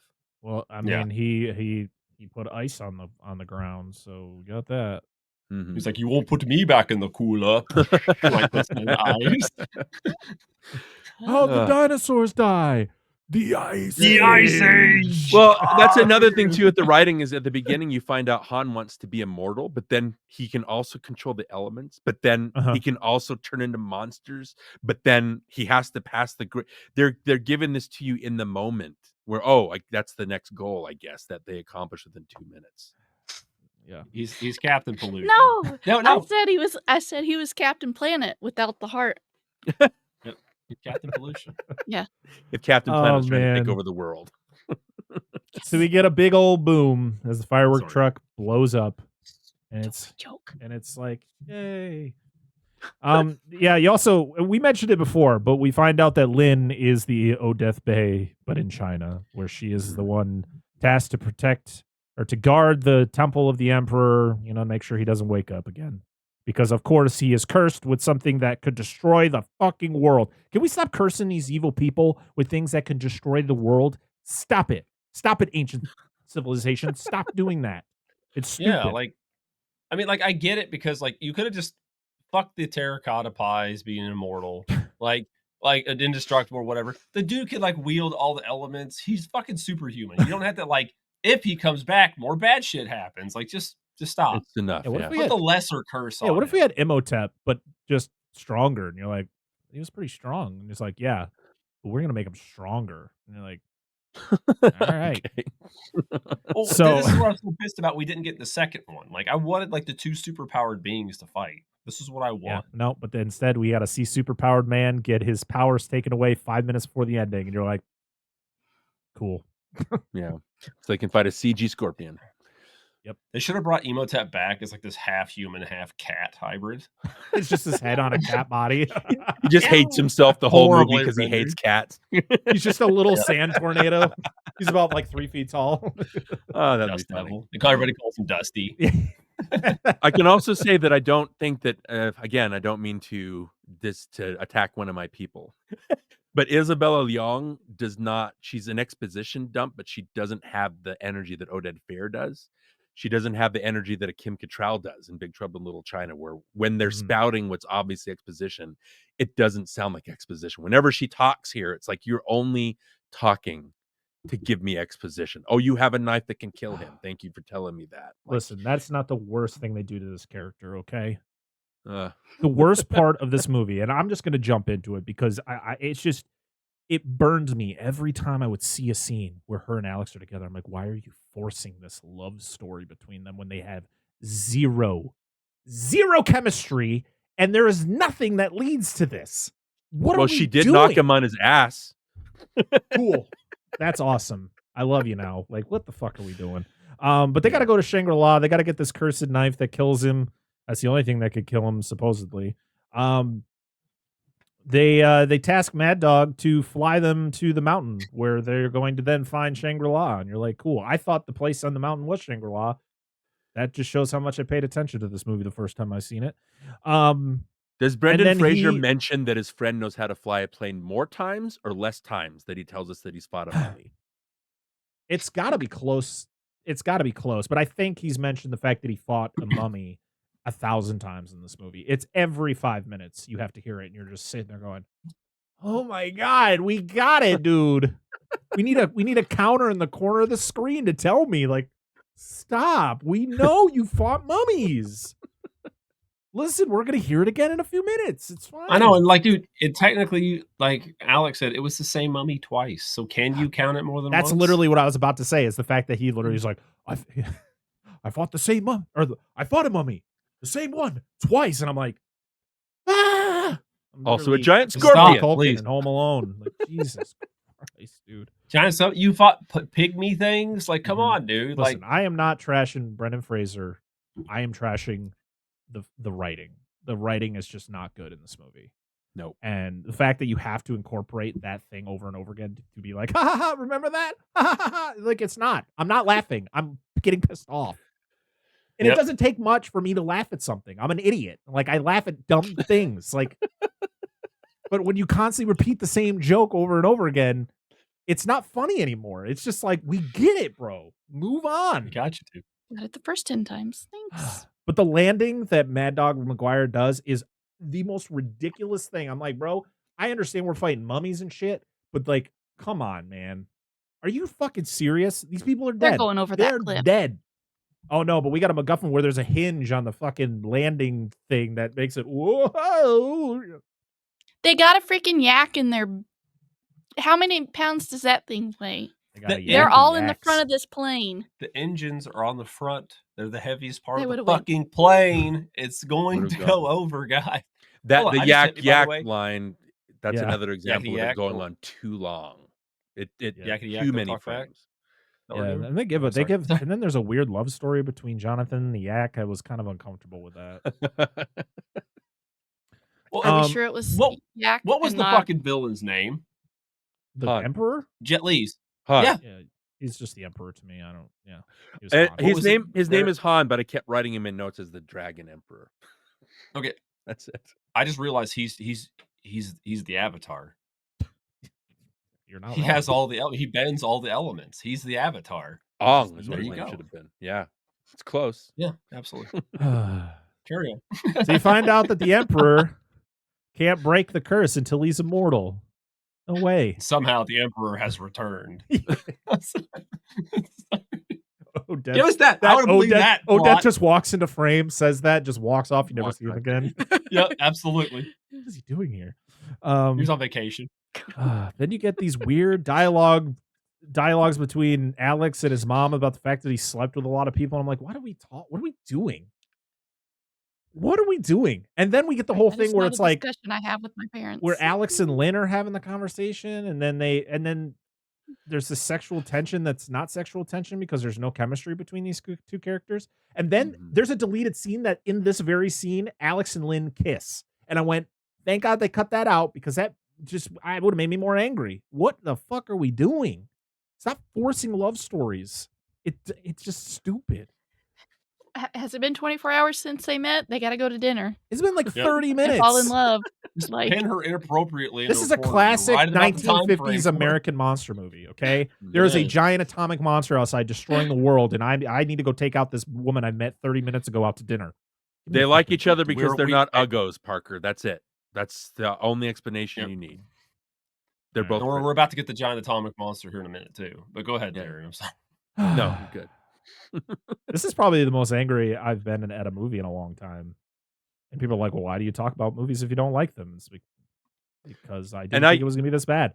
I get it. I'm just, this whole movie is just generic fluff to me. There's nothing, it's what, Teflon. It just goes and it's not, again, I guess I compare every bad blockbuster to Jurassic World Dominion. It's kind of that, but it's like not quite as offensive to me.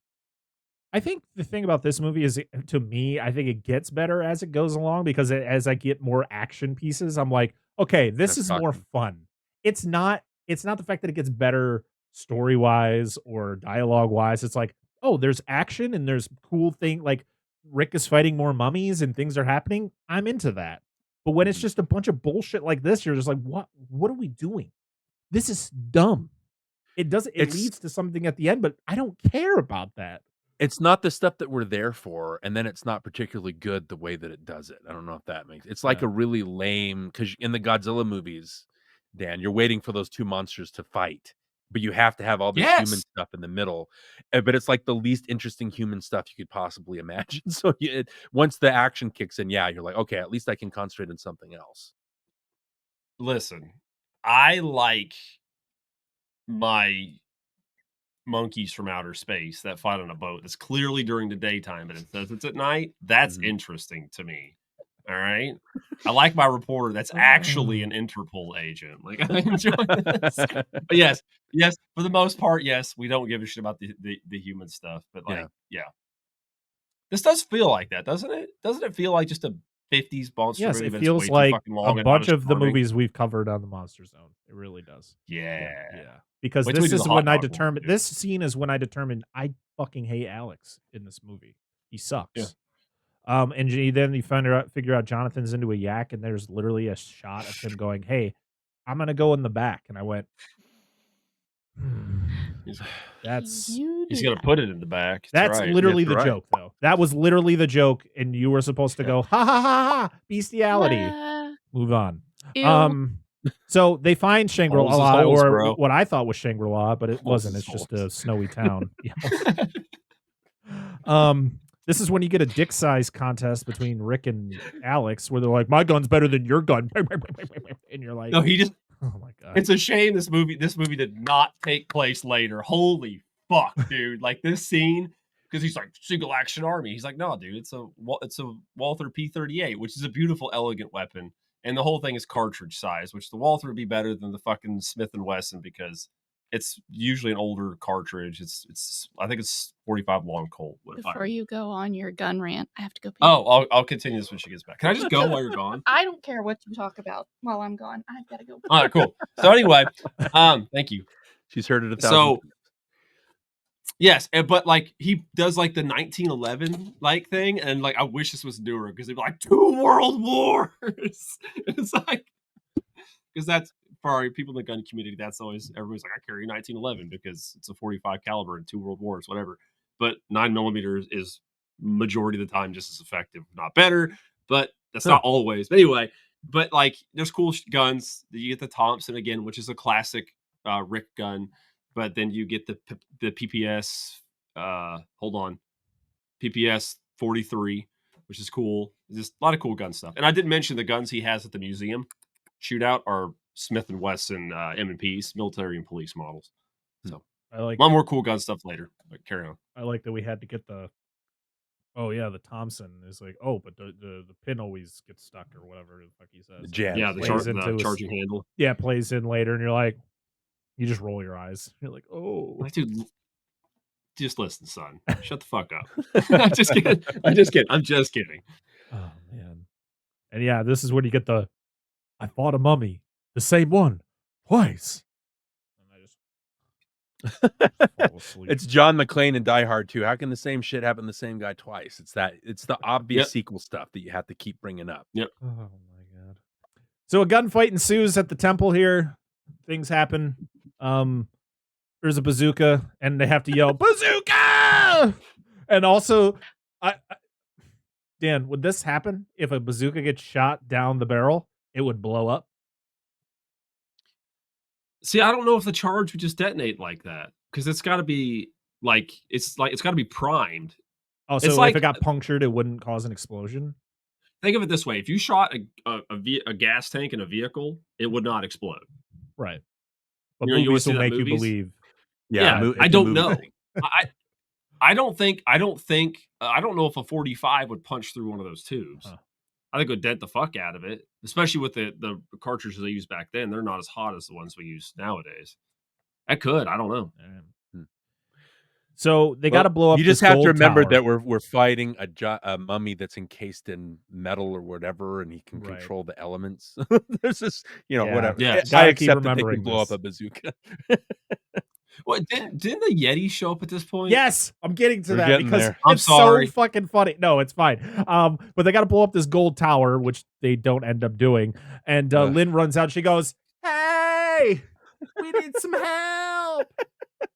And then these Yetis are just, dude, they are pumping, man. They're running down, fucking sliding in, dude. Listen, the VFX on these Yetis don't look great, but they're so funny to watch. They're just tossing people around. I'm like, yes, this is what I started want. laughing when all of a sudden the Yetis, the abominable snowmen run up. The note is abominable snowman. Okay, like whatever. Well, we also man, get the whatever dumb this line guy. where somebody say, I think it's either Rick or Jonathan's like, "Oh, it's a abominable snowman," and Evie goes, "I think they call them Yetis," and I'm like, I'm like slowly melting in my seat. Like, what Nobody the fuck is this cares. dialogue? What You were know what's gonna say? What were you gonna hilarious? say? It doesn't. Is that It oh, go doesn't. This is ahead. not the scene yet. There's Okay. no, it's not the scene. Two things should have happened. Two things on this scene. First off, she shouldn't have yelled. Everything should have stopped. She should have sang a song to summon them. I Like mean, Mothra, King Seastar. Seastar. Yeah. Uh-huh. Sing a whole song. Takes 2 or 3 minutes. Why not? The movie's long enough as is. Secondly, now that I think about this, when these You wanna Yetis come build in, a they're like, snowman. boom, they got like that. They've got the abominable snowman. I apologize. I gotta be correct. Gotta get it. You You gotta be PC. PC. Yes. They That's have like this basically racist, man. bat. What, calling them Yetis? Dude, listen, I'm so white. confused. Everything I do What is the fuck are we racist. doing? It's just how it works. Wait, we're considering. It's Wait, a bird. wait. So if we bear. call a Yeti, if we call an We're abominable getting snowman way a too Yeti, it's political racist. right now. What is happening? Whoa. Hold on, man. Anyway, Yeti is it So- rhymes with whitey. That's all I'm gonna say. That's why it's racist. You just gotta watch your and it's Gotta white watch the people in language. snow. Snow is like salt on crackers. Got it. Yeah, there you go. Got it. What are we doing? Watch your mouth. Watch your mouths is all I'm saying.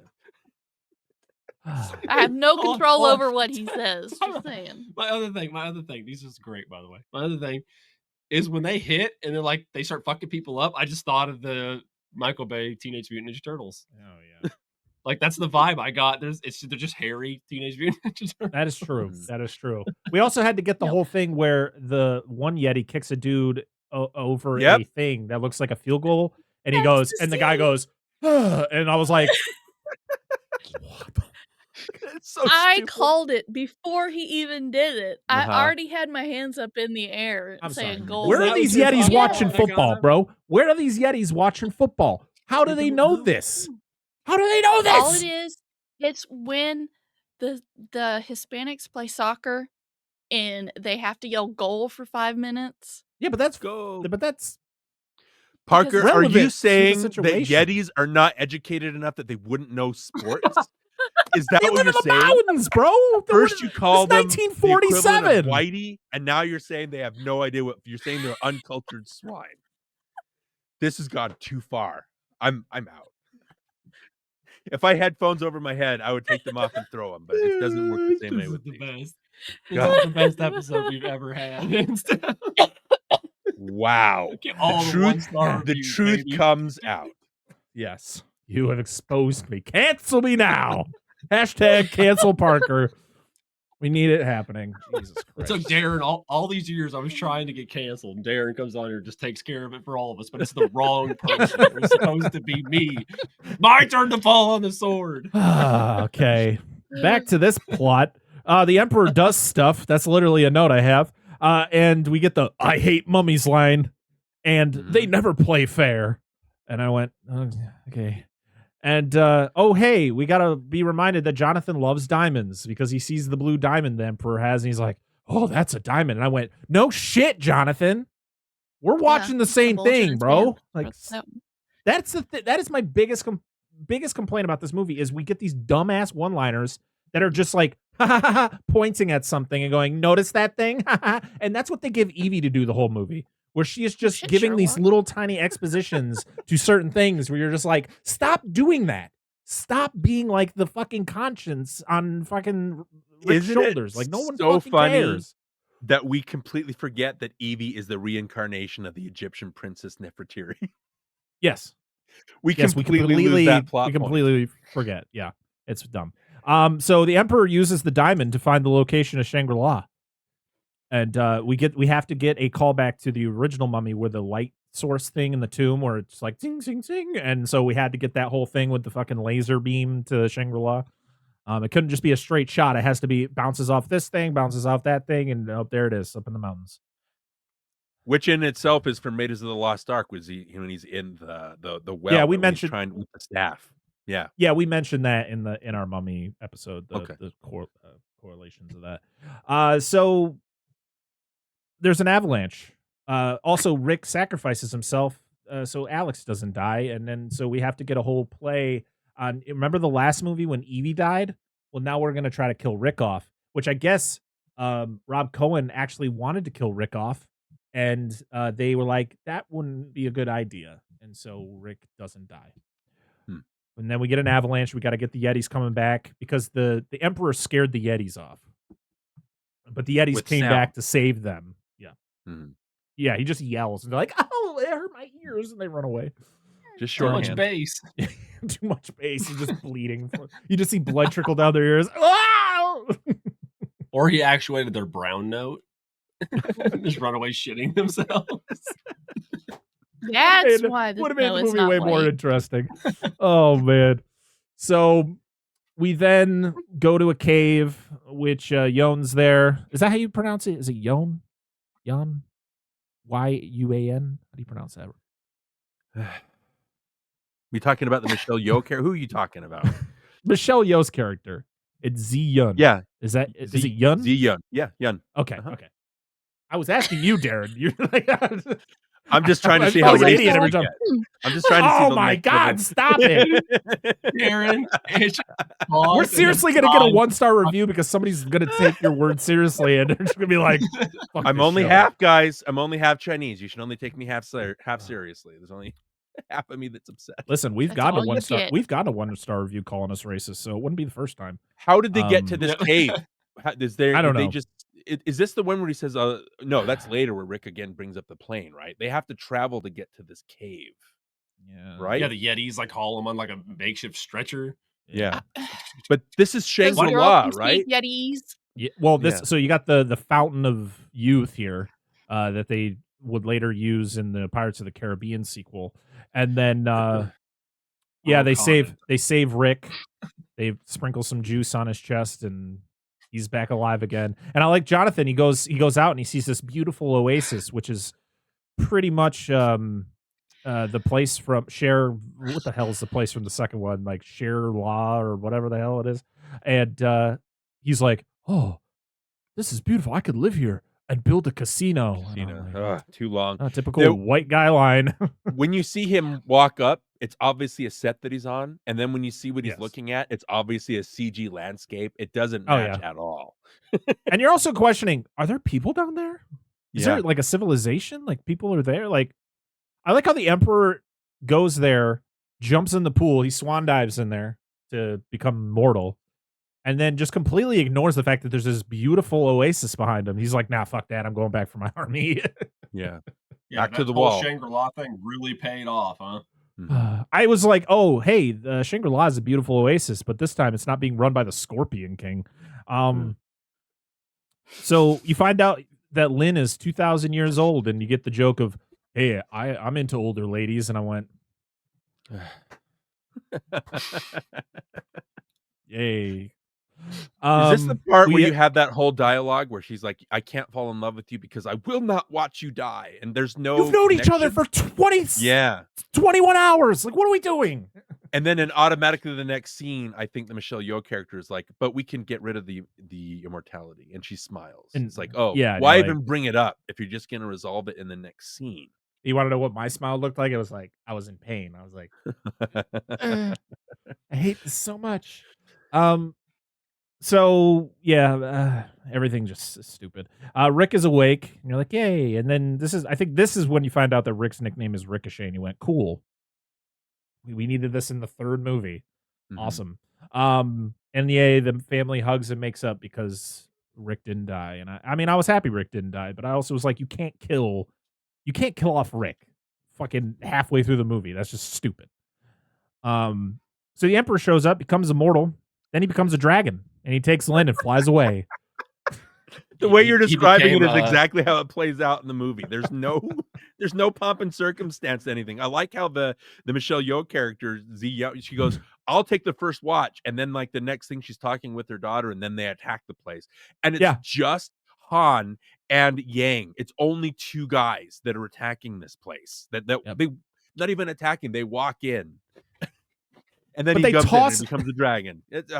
But they toss Michelle Yeoh and Lin to the side, and then it's like, is there some sort of power that's being put on Michelle Yeoh where she can't get up? She's like trying to get up, and she keeps falling, like, and you're like, aren't you immortal? Like, what is happening right now? And he just walks in like, and then sprouts into this weird 3D, three-headed dragon, and just snags Lin. Is like, peace, Ghidorah. and just Yeah, it's our non-copyright infringing Ghidorah. Yeah, something. I was waiting for Kevin to appear.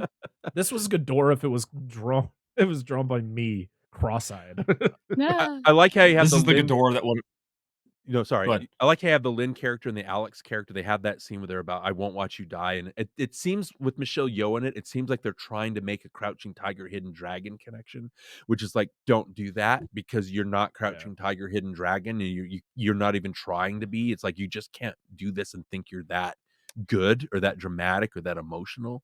It's all, again, they're just trying to drop these things in to make you feel something or anything. And then again, it's just like you said, Parker, he becomes a dragon. They fly off. There's literally all no happens. build There's just like, there's payoff to nothing where this. you're like, oh no. It's like literally like Snag. He flies away, and then you get the thing where they're flying in the plane, and they're like, all right, he's out to our left right now. You'll see a dragon flying with a couple people. Is they're like holding on. I'm like, How slow is that dragon flying? How are they able He's to not- beat the dragon to where they're going? Like, I don't understand the pacing of this thing. So yeah, Jonathan leaves because he's like, yeah, I'm fucking done with this, and they got to wake up the dudes under the wall to fight the Terracotta Army. So the Terracotta Army gets woken up because the Emperor's just like, ah, and just raises them up, and they fucking. I'm sorry. Did you guys laugh when the fucking things just fell in the fucking desert? There's a little platform for them to walk up.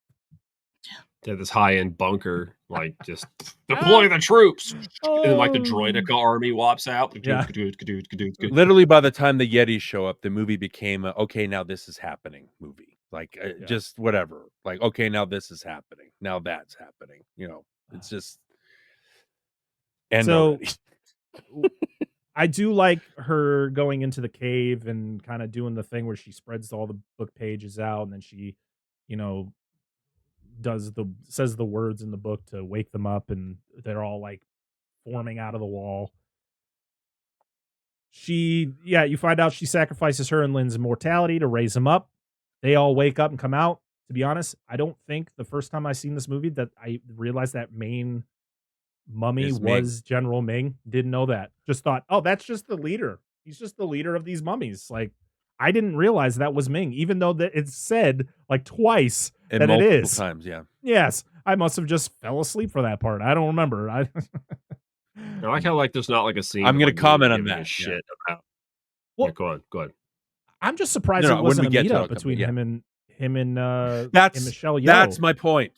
When you, and sorry to skip ahead here, Parker, but why is it Michelle Yeoh and Jet Li that are having the sword fight? Shouldn't it be Jet Li and Ming having the sword fight? Like, there was no, I didn't get that they were partners or friends or any, I didn't get their relationship.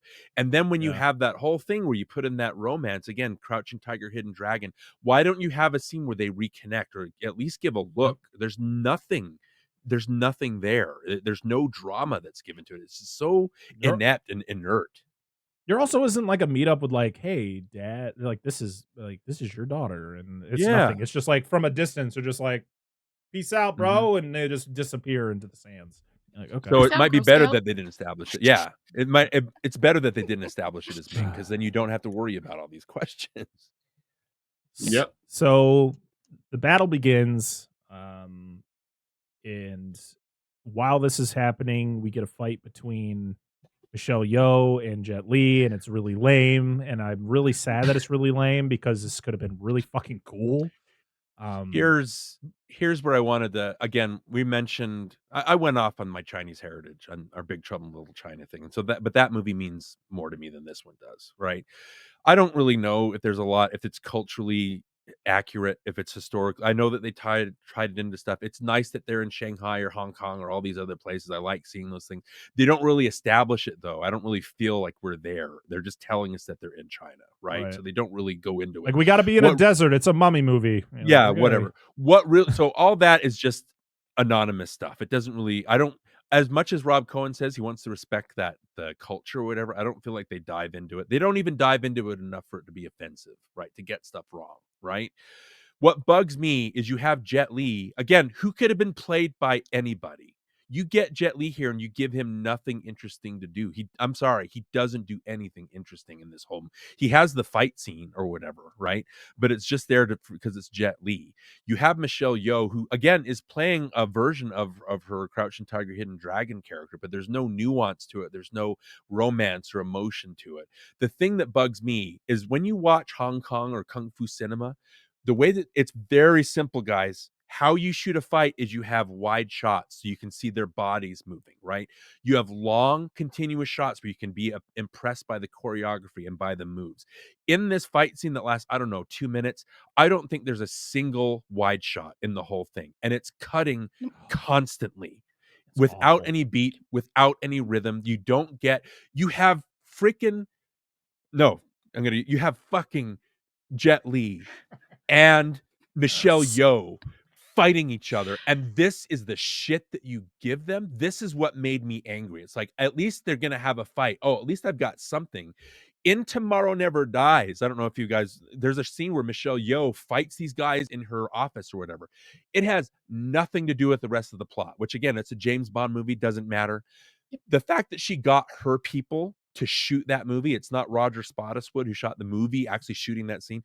She got her people to come in and shoot that scene, so it felt like an authentic Kung Fu Michelle Yeoh authentic scene, right? Why didn't Jet Li and Michelle, is it because it's an American production, which again Tomorrow Never Dies kind of was? It's like, didn't they have any input? Didn't they at one point say, how come we're not getting a wide shot? Or did they not know that the director was shooting them this way? You know what I mean? That's the part that just really got me upset, because it's like, you finally have these guys in this movie, you're letting them face off. It reminds me again of Rush Hour 2, where you have Ziyi Zhang, and then you have Jackie Chan, and you have Chris Tucker fight her at the end. You don't have Jackie Chan fight her.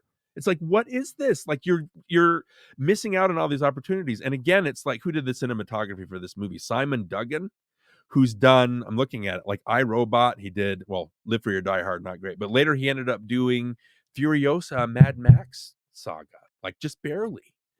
And he shoots the movie like this. Like, again, I apologize for hijacking your podcast right here, but it's all good. You're building to this point and then nothing. Like, you finally get them that they can finally have a meaning for being in this movie other than just the namesake, and then you give them shit to do. That's what offended me. It's like, wow. When I was watching the scene, I went, is Paul W.S. Anderson fucking shooting this thing? Because this looks like a fucking Resident Evil movie. It's garbage. It's absolute garbage. It's just a bunch of cuts that make you nauseous or just make you go, what is happening? I don't know what's happening. Yeah. Where's the art? You watch any Kung Fu movie, there's an art to it, and there's an energy to it, and they completely screw that over here. So you bring up Tomorrow Never Dies. In that movie, they brought in Jackie Chan's stunt team to fight her because nobody wanted to fight her. Yeah. But then you get this fight scene where it's like, you have Jet Li legends fighting against her. Yes. Like, I have not found a movie that Michelle Yeoh's in that I can say that her, whether it be fighting, her acting, whether she's done wrong. There is nothing I found that she has done wrong. So you get her fighting against Jet Li, who is amazing at what he does. She's amazing at what she does. And it just... This is what you do, right? It's just a letdown. Yeah. They're fine, and they're both fine in the movie. They're completely wasted. You didn't need Michelle Yeoh to be in this other than it for your name, to sell tickets, I guess. It's just offensive that you bring these people in and all you're doing is just for their faces. You don't cash in on what they're actually talented at and what they're known for, and you shoot them like that. Yes. What is your problem? Yeah. So that's where I get angry, Parker. All right. Listen, this episode is just full of anger. It's fine. We're just letting it. This is our therapy session. I haven't thrown anything Sponsored yet. by The Mummy, Tomb of the Dragon Emperor. So Alex saves Lynn because you got to have the white boy savior moment of the movie. Of course. We got to get a sacrifice to get the knife. You know, Michelle Yeoh sacrifices herself to get the knife from the Emperor. Rick's got to get a golf kill because in the first movie he had a baseball kill the second one he had like a soccer kill, and then this one he had to get a golf one. So had to have the trifecta. Then we get this is when we see the Emperor turn into this other monster. I don't know what it is, but he chases and grabs onto a plane, causing it to crash. I said Killing he was killing he nameless was, people who we didn't meet. oh shoot, what did I say he turned into? Why you Krampus. Oh, Krampus. Yeah. he's a Krampus monster, yeah. Yeah. We also Jonathan comes back. Cool. And he's dropping bombs out of the plane that's being flown by Mad Dog. We get a face off with the Emperor, which to be honest, I was like, we're already here? Like, Yeah. I feel like we just got like rushed to this moment. Because we have a face off with the Emperor, which is just it's weird because the Emperor is immortal. He can turn all these creatures. Was there a moment I missed where he like became mortal again? Because Rick just starts fist fighting him and like punching Rick him and loses his elbowing him honor. and kneeing him like he's mortal. And I'm like, what is fucking happening? Like this dude should just magically throw Rick around like a rag doll. And he's literally getting punched and kicked and kneed and stuff. And I guess in one version of this scene, the Emperor turns himself back into a terracotta soldier. And when Rick hits him, he breaks apart, and so Rick thinks he's dead. He runs off to find Alex, and then the Emperor slowly forms back again. Like the but it looked dumb, T-1000? so yeah, it just looked dumb. Why would he turn himself back into that? That's just stupid. We also get the whole gear fight where the random general's assistant Who should have been lady who killed does- in an explosion. Why They didn't were they in die? a car. A bomb in an fell on the explosion? car, blew them all up, but they're still alive. They just got some Their scratches faces and blood are on their scratched. face. What the hell? Fuck is that? Walk it off. You'll be fine. I thought I was seeing things. I'm like, were there different people in that car? That bomb fell directly onto that car, and that car blew up. It wasn't like a small explosion. That thing is done. They're dead. But no, they're back. They're bleeding from the face, and they're fighting in the gear. And then there's like the general guy gets thrown into the gear. He gets ground up, and the woman's like, "I'll save you," and he's like, "Let go," and she's like, "No," and then she gets sucked up, and I'm like, that was possibly one of the most useless characters I've ever seen in a movie. She So just did anticlimactic. They could have nothing. done so much with her. That was their Titanic Oh, homage. Mm. So we then get this whole thing where the Emperor. Let go of me, Rose.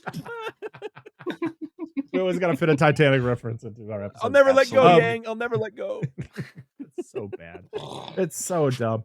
So the Into the meat cracker. Emperor breaks the blade, and so like, oh well, we're fucked now. But then after everything happens, Rick notices that one side of the blade is gone, and he's like, divide and conquer. And so he picks up the blade. Parker, he wrote in the sand the divide symbol. Oh, Yeah, and I'm like, oh, imagine that. That just appears. oh my god! I thought it was just the imprint of the blade he picked up. All Nope. right. Glad you picked up on that one. No, we have time. Wow. Hey, Math. listen, I was already Math checked gives the out at math. this moment. So they pick up Rick picks up the blade, and then of course he's like fighting with the Emperor, and then Alex jumps and hiya and sticks the blade and through one side, Rick sticks it through the other. We get this really bad CG heart that gets pierced on both sides, and it explodes, and then we get to see the Emperor go through all of his phases, but in reverse. And then he blows up. He does have a heart. His heart grew 3 sizes that day. Just the But big. he's dead. And so we go back to Imhotep's. Deep. Oh, go ahead, Dan. I was gonna say DP does it every time, but go ahead. But we go back to Imhotep's, and Jonathan's like, I'm getting the fuck out of here. I'm going to South America. And I guess in a deleted scene, he leaves, and Mad Dog's like, where are you going? And he's like, I'm going to South America. I'm getting the hell out of here. And he's like, well, you owe people money. And he's like, here, take all my money. I'm going to Peru. And I was like, I'm glad they cut that out because it literally does nothing to the story. So Lynn and Alex are now a thing, and I went, I hate all of that. And Rick and Evie are all lovey-dovey together, and then Jonathan drives away, and they said, they now discovered mummies in Peru. And I went, I'm guessing, so there was supposed to be a sequel that was supposed to lead up to a sequel. It was going to be one that's set in South America. I guess Brendan Fraser was on board. People were on board to come back, but they wanted to go in a different direction and try a new story with brand new characters. Henceforth, The Mummy 2017, and it didn't work out so well. So hopefully, I don't care what people say. I would be on board to see another Mummy movie where it completely ignores this one, and you get Rachel Weisz back, and you do some cool adventure where they're like, I'm old as shit now. Which they're not. They're in their 50s. It's not old, but you know what I mean. You know, they're Don't even older call it the people. Mummy. Call it something else. We'll still show up for it. I mean, the all they O'Connell have to adventures, do like, I don't is bring in Deadpool and have him kill off all the other characters Just and be reset like, it. oh, Just Yeah, people just want have him fight. Yeah, exactly. Just have him fight Frankenstein's monster. It's fine. yeah. But that's it. That is The Mummy, Tomb of the Dragon Emperor. It is now time to go around the room. Forgot what we talked about. That's how much fun you had, Darin. You're like, I don't fucking know what happened tonight. Yeah. What's going on, guys? Welcome to the Flicks and Friends podcast. I'm Dustin. I'm Paul. And I'm Sean. Join us each week as we sift through movies and discuss a variety of theme months and determine whether they're blockbusters or blockbusted. Previous themes include Animation Month, 80s horror, and under 10% on Rotten Tomatoes, just to name a few. We have weekly guests, fan favorites, and new guests happen all the time over here. So buckle up and enjoy the ride. But until next time, I'm still Dustin. And I'm still Paul. And I'm Sean. And this is the Flicks and Friends podcast. All right, Darin, what are your final thoughts on this movie? This is a nothing movie. This is an unnecessary movie. I know that the first Mummy have their defenders. They have their not so defenders. They're a thing. I love Brendan Fraser in it. I love the chemistry he has with Weiss. I love the energy and the B movie stuff to it. This is just, I like the idea of I like the idea of Rick and Evie like being out of the game so long and they want to get back in. I like that it's Alex taking up the mantle of his father as they're kind of retired. I like all of this. I like the Asian stuff, the culture, having Jet Li play the Emperor, right? I like at the end that they work kind of as a family, you know, where they both attack the Mummy at the same time and beat him. I'm kind of weirded out that Evie wasn't there to kind of contribute. She doesn't get to do anything. I like the idea of all of it. I like that last line where it says, and soon they found mummies in Peru. It's like, oh, that's an okay line to end on. The problem is there's just no energy to this thing. We talked about the part where the Wilson character is turning and he's going to kill Rick, or the Yang is going to kill Evie or whatever. And then they have a scene of Alex and Lynn swinging in on ropes, and it's shot so slowly. And the editing is so long that it's supposed to be a fist pumping moment, and it's just not, because it loses steam in the moment as it's happening. That's the whole movie here. One line of dialogue with Brendan Fraser saying, "Alex, you get on the back of this horse right now." That was a line that I did laugh at. I'll say that again. Just having that one line in here is not enough to justify this movie existing. And again, I try to be the guy that understands if you're going to have a different point of view of a movie, but if you watch that Jet Li Michelle Yeoh fight and you think it's interesting or exciting in the slightest, you have no idea what the fuck you're talking about. Start over. Figure out how to watch movies, right? That is not how you shoot a scene between Jet Li and Michelle Yeoh. Don't do that. You know what I mean? It's like, yeah, just why was this movie made? That's my last word. Angela. I'm about to make you disappointed because I thought the fight was the best part of the Oh movie. no! I'm sorry. I take it all back. No, stick it. No, Angela, I tell only me. say Yeah. that because we got about an hour and a half into the movie. It was where Brendan Fraser is in the cave. And I'm like, surely this movie is almost over. I had him pause it.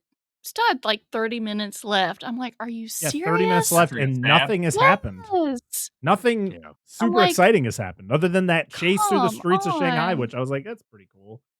Yeah. Because I'm like, surely this movie is almost over. Because this is what the shortest. Yeah, it's Didn't the I say it shortest was like the shortest movie? in the franchise. Yeah.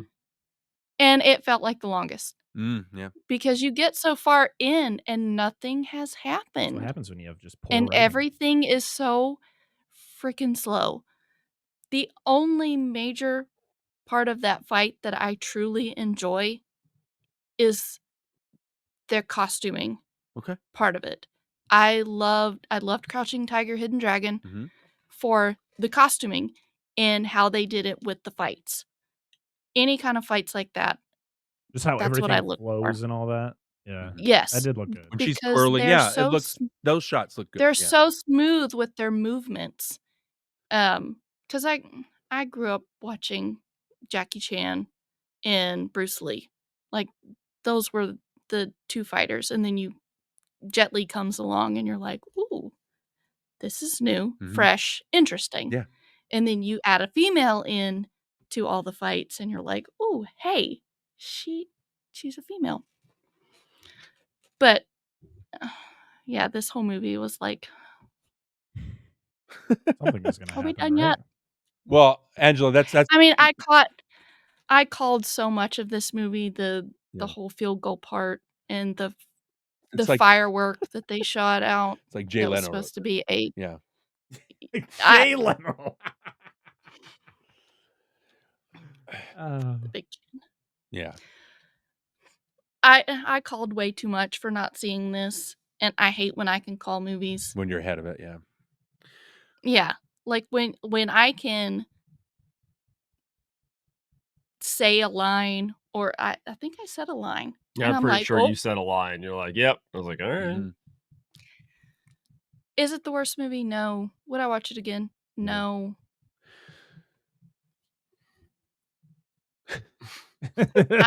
I don't want to be too harsh. I got No, it. it's fine. Hey, It's my fine. rant. I I'm didn't gonna throw anything like I did Yeah. with Ghostbusters 2016, which I could have because I was frustrated. But yes.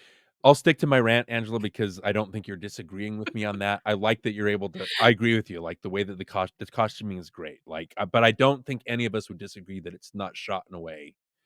It's shot in a way that just completely deflates that whole. That's what I'm talking about. It's like you finally get to this part that should be your bread and butter, your movie you should do right, and you screw that up. It's like what are we even doing? Yep. When that's supposed to be your pinnacle point. Yeah. And it just kind of went. Yeah, that's what I'm angry about. So. Oh no, I agree. But that I still think that was my favorite part of the whole. Which isn't saying much. No, sure.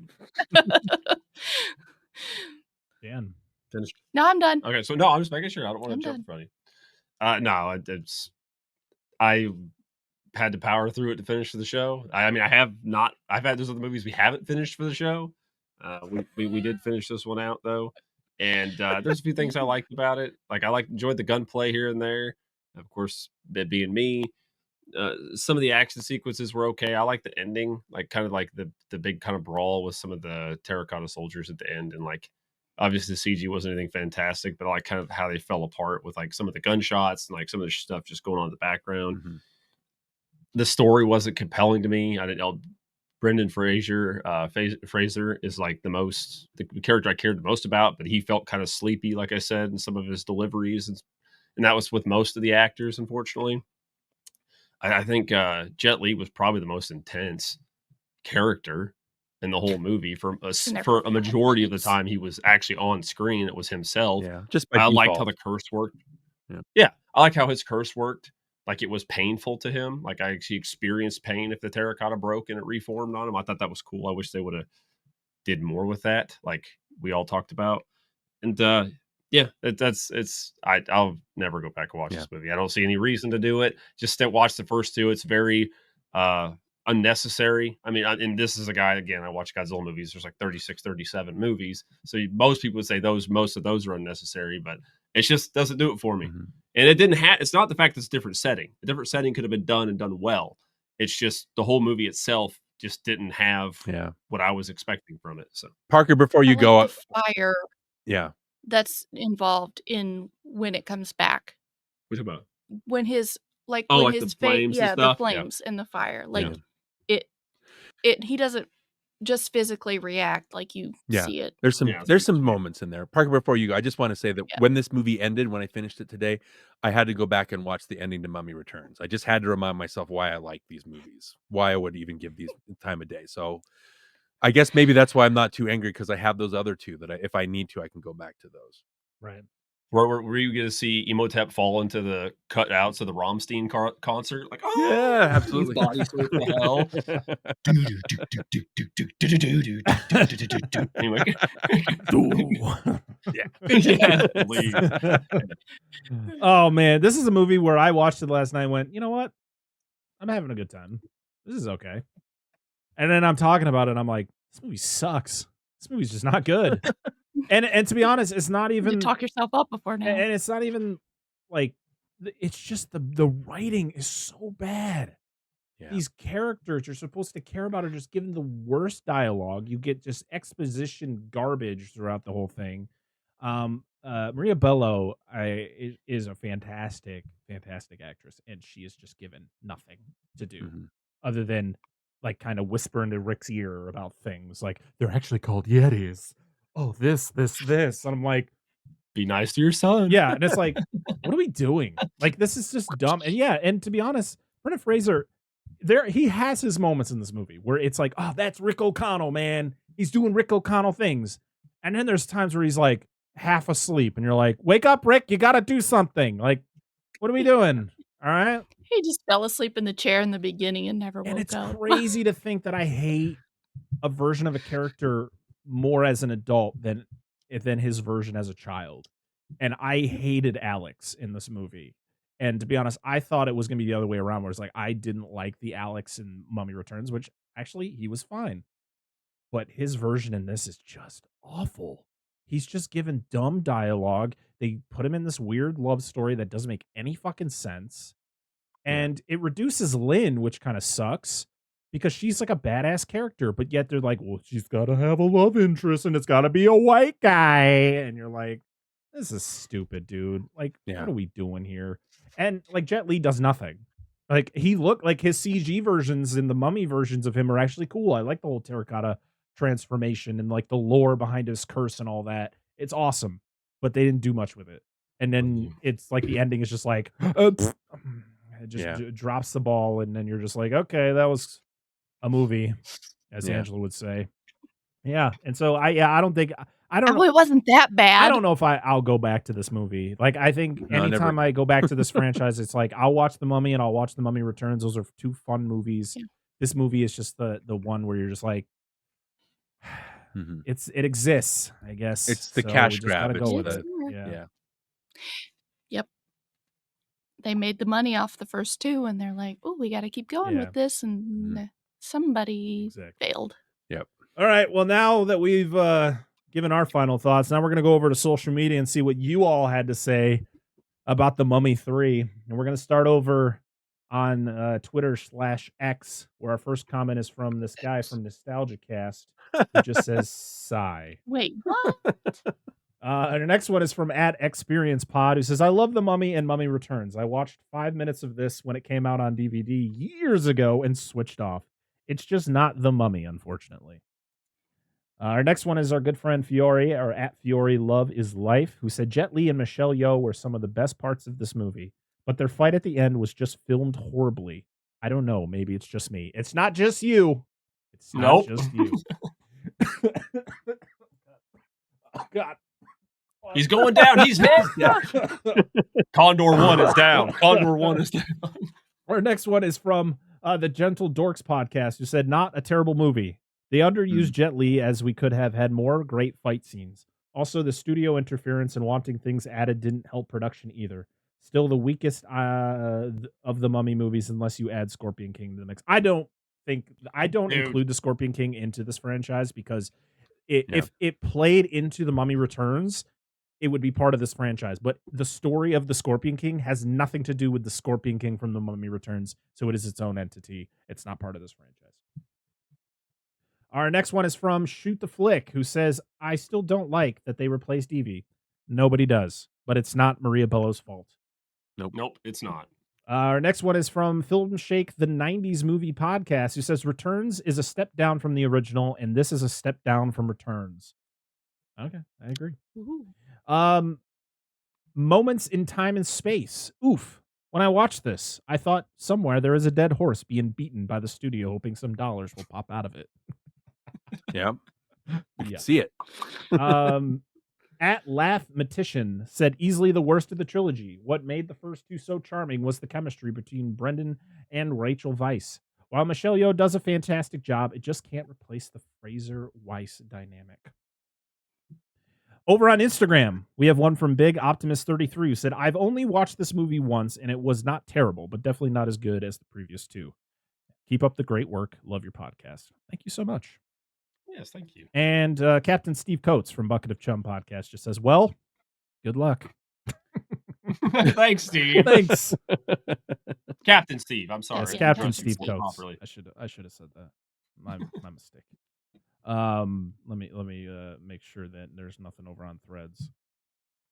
That is it. That is all the comments we got. Thank you so much to everybody who commented on our I posts. have one. Oh, on Angela's Twitter. got one. Go ahead, Angela. Joey C says, "What a movie!" All caps. All caps. Yes. It is. Listen, It sure if you want to is. see a man that has very interesting food for breakfast, go follow Joey Oh my C. gosh. One of those things will not be fruit, I assure you.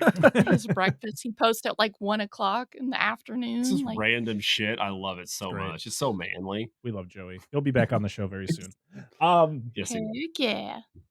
So yeah, so thank you so much for leaving your comments. Make sure to follow us at Dissect That Film on all the social media apps out there. I post on Twitter /X, Instagram, and Threads. I post what movie we're going to be covering, so make sure to share your experience with said movie so we can read them on the show, because that's always fun. All right, well, I think you guys know what we're going to be talking about next week as we continue our Mummy Month here during the month of August. We're going to be, you thought today was, we trashed a movie. I don't know how it's going to go next week, but we are talking about a movie that people would consider worse than this one.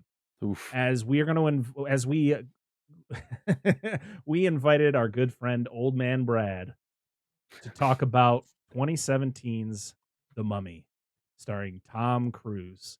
A movie that Tom Cruise couldn't even save. So that's going to be fun. I've only seen it once. Don't remember the experience, so it's going to be fun to kind of have that first experience again to kind of get my full thoughts on the whole thing. Dan, Angela, have you seen it? No. Oh boy, this is going to be a good time. no. Good luck, guys. Make sure you watch the whole We're gonna thing. pop our cherry You next week. need to watch the whole movie, Dan. Oh yeah, I will. Okay. I plan on it. I mean, listen, that was only with Fear and Loathing. And it'll probably be another movie in the future. I don't think it's going to be this one. Just because we were kind of both at one point. Like, I'm done. Anyway. Yeah, done. So yeah, that's very exciting. We're very excited to have Brad back on the show to talk about The Mummy 2017. Now it is time for Darin to share where we can find him and his wonderful shows, and then we can thank him for being here once again. To call out the always a racism. blast. Yes, to literally cancel Yes, me on my please. own show for Please. something I clearly don't know what the hell's going on. So, That's the world we thanks. live in, right? You can't help it. Like you're Very true. just everybody's racist. Anyway, so the only place you can find me is on Twitter. I'm not calling it the other thing, at DW Lundberg. And again, we've got NOSTALGIACAST. We've talked to you guys many times. We're gonna have you guys on as guests at some point. Just trying to figure it out. Yeah, you're not and- the only show who tells us we're going to be on their show, and then we never get to hear from it. Oh, well, now it's the gauntlet is thrown. You're definitely on. So either that or Back to Bluey, which is the other podcast that we run with Robert. So I run NOSTALGIACAST with Johnny. I run Back to Bluey with Robert. We're having a great time. The labor of love on both shows. And again, it's great that we're able to connect with you guys. Yes. It is always a blast having you on the show to just bring just that added knowledge of things that we don't ever talk about on the show, and to make my brain work a little more than it wants to. So thank you, Darin. Thank you. You're welcome. And constantly pointing out our racial burden. Thank you as well. Somebody has to. Thank Well, you. wait, we can Yeah, point please. out the fact that this is probably your shortest episode with us. Yep. And we even had a break. Okay. 2 breaks. 2 breaks. I wish. No, I don't wish. There's just not enough to talk about with this. We're not going on. This is almost over. We'll go along when we go on your episode. Well, your show. It'll be fine. Okay. We'll make up Okay. for it. Perfect. We'll make Johnny never want us to be back on again. Just less time for him to talk, I guess. We're like, the fuck? Who the fuck do you invite? So all of the links for Darin will be down in the description. You guys, I mean, we've talked about Darin many times on the show, and he's been on 2 other episodes. If you want to check out all the other episodes he's been on, He was on his first episode. We talked about Jurassic World Dominion, which we did not like. The second time he was on the show was for The Conjuring. The Devil Made Me Do It, which not many of us liked. But then he was on it. But then we finally invited him onto an episode where we all loved the movie we talked about, and that was Big Trouble in Little China, which I'm so happy. I just bought the Scream Factory Blu-ray, so I now have it in my collection. I'm so happy about that. I wish I had it for the episode, but it's too late now. And then we of course had to again bring him on for a third entry in a franchise. So we'll make sure the next time, Darin, it'll be for a movie that we're not all going to completely destroy. Oh, please. I appreciate that. But we appreciate you and the support that you show the show. Thank you. You're not just a fellow podcaster. You're our friend, and we appreciate your friendship and all the love that you have for us. To be honest, when you say that you like our show, sometimes I have to go, is he lying to me? No, I don't bullshit. I really enjoy your guys. Really enjoy your guys' company. So yeah, keep on keeping on. Even though you have to cover crap movies like this and the next one. Hell yeah! That's what happens when you decide you're going to cover a franchise. You got to suck it up and you got to talk about the bad ones. Yeah, we're going to hit a bunch of more. We're going to probably talk about way more franchises where there's just really bad entries, because all franchises have bad entries in it. Okay. Yeah. Sorry, it's true. But as for us, as I stated before, you can find us at Dissect That Film on all the social media apps. You can find us at Dissect That Film on all the podcasting apps. Make sure to leave us 5 stars on any of the ones that you listen to, because it helps us, and it makes us feel good inside. And on Apple Podcasts, you can actually write a review, and we like to read those on the show. So make sure you do that. And we have a Patreon, patreon.com/dissectthatfilm, where you can financially support us, and you get some extra goodies like early access to episodes, access to polls, which also free members can participate in. We also have a show called The Monster Zone, which is hosted by Dan and Angela, where we spin a wheel once a month and we talk about a monster movie. For the month of August, we're talking about what? Wait a minute, August. Is that no? We did borrow the party at Monster Beach or something. Yeah, like that? party at party.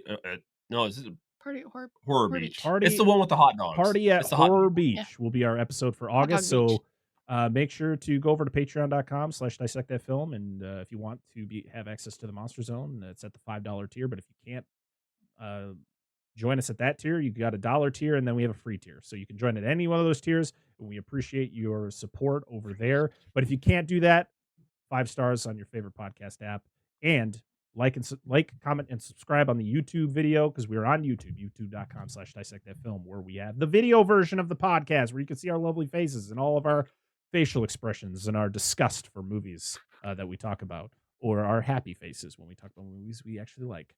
So yeah, thank you so much. We're almost as of this recording, we're almost at 700 subscribers, so you should subscribe to help us get to 1,000 before the end of the year, because that would be absolutely awesome. Thank you to Billy Joseph Jr., Corey Morissette, Jason, Dustin from the Flicks and Friend podcast, Dan and Angela of DNA Gaming, Doom Generation, Eric Stein, Robert Stewart, Rudy5453, Paul, Dennis, Charles, Bucket of Chum, the Shark Movie Podcast, and the official Joey C. Thank you so much for supporting us over on Patreon. We appreciate you very much. All right, we're done with the Brendan Fraser trilogy. We're on to hang out with Tom Cruise next week. And this has been another amazing episode. So thank you once again to Darin Lundberg for being here, joining us to talk about another movie.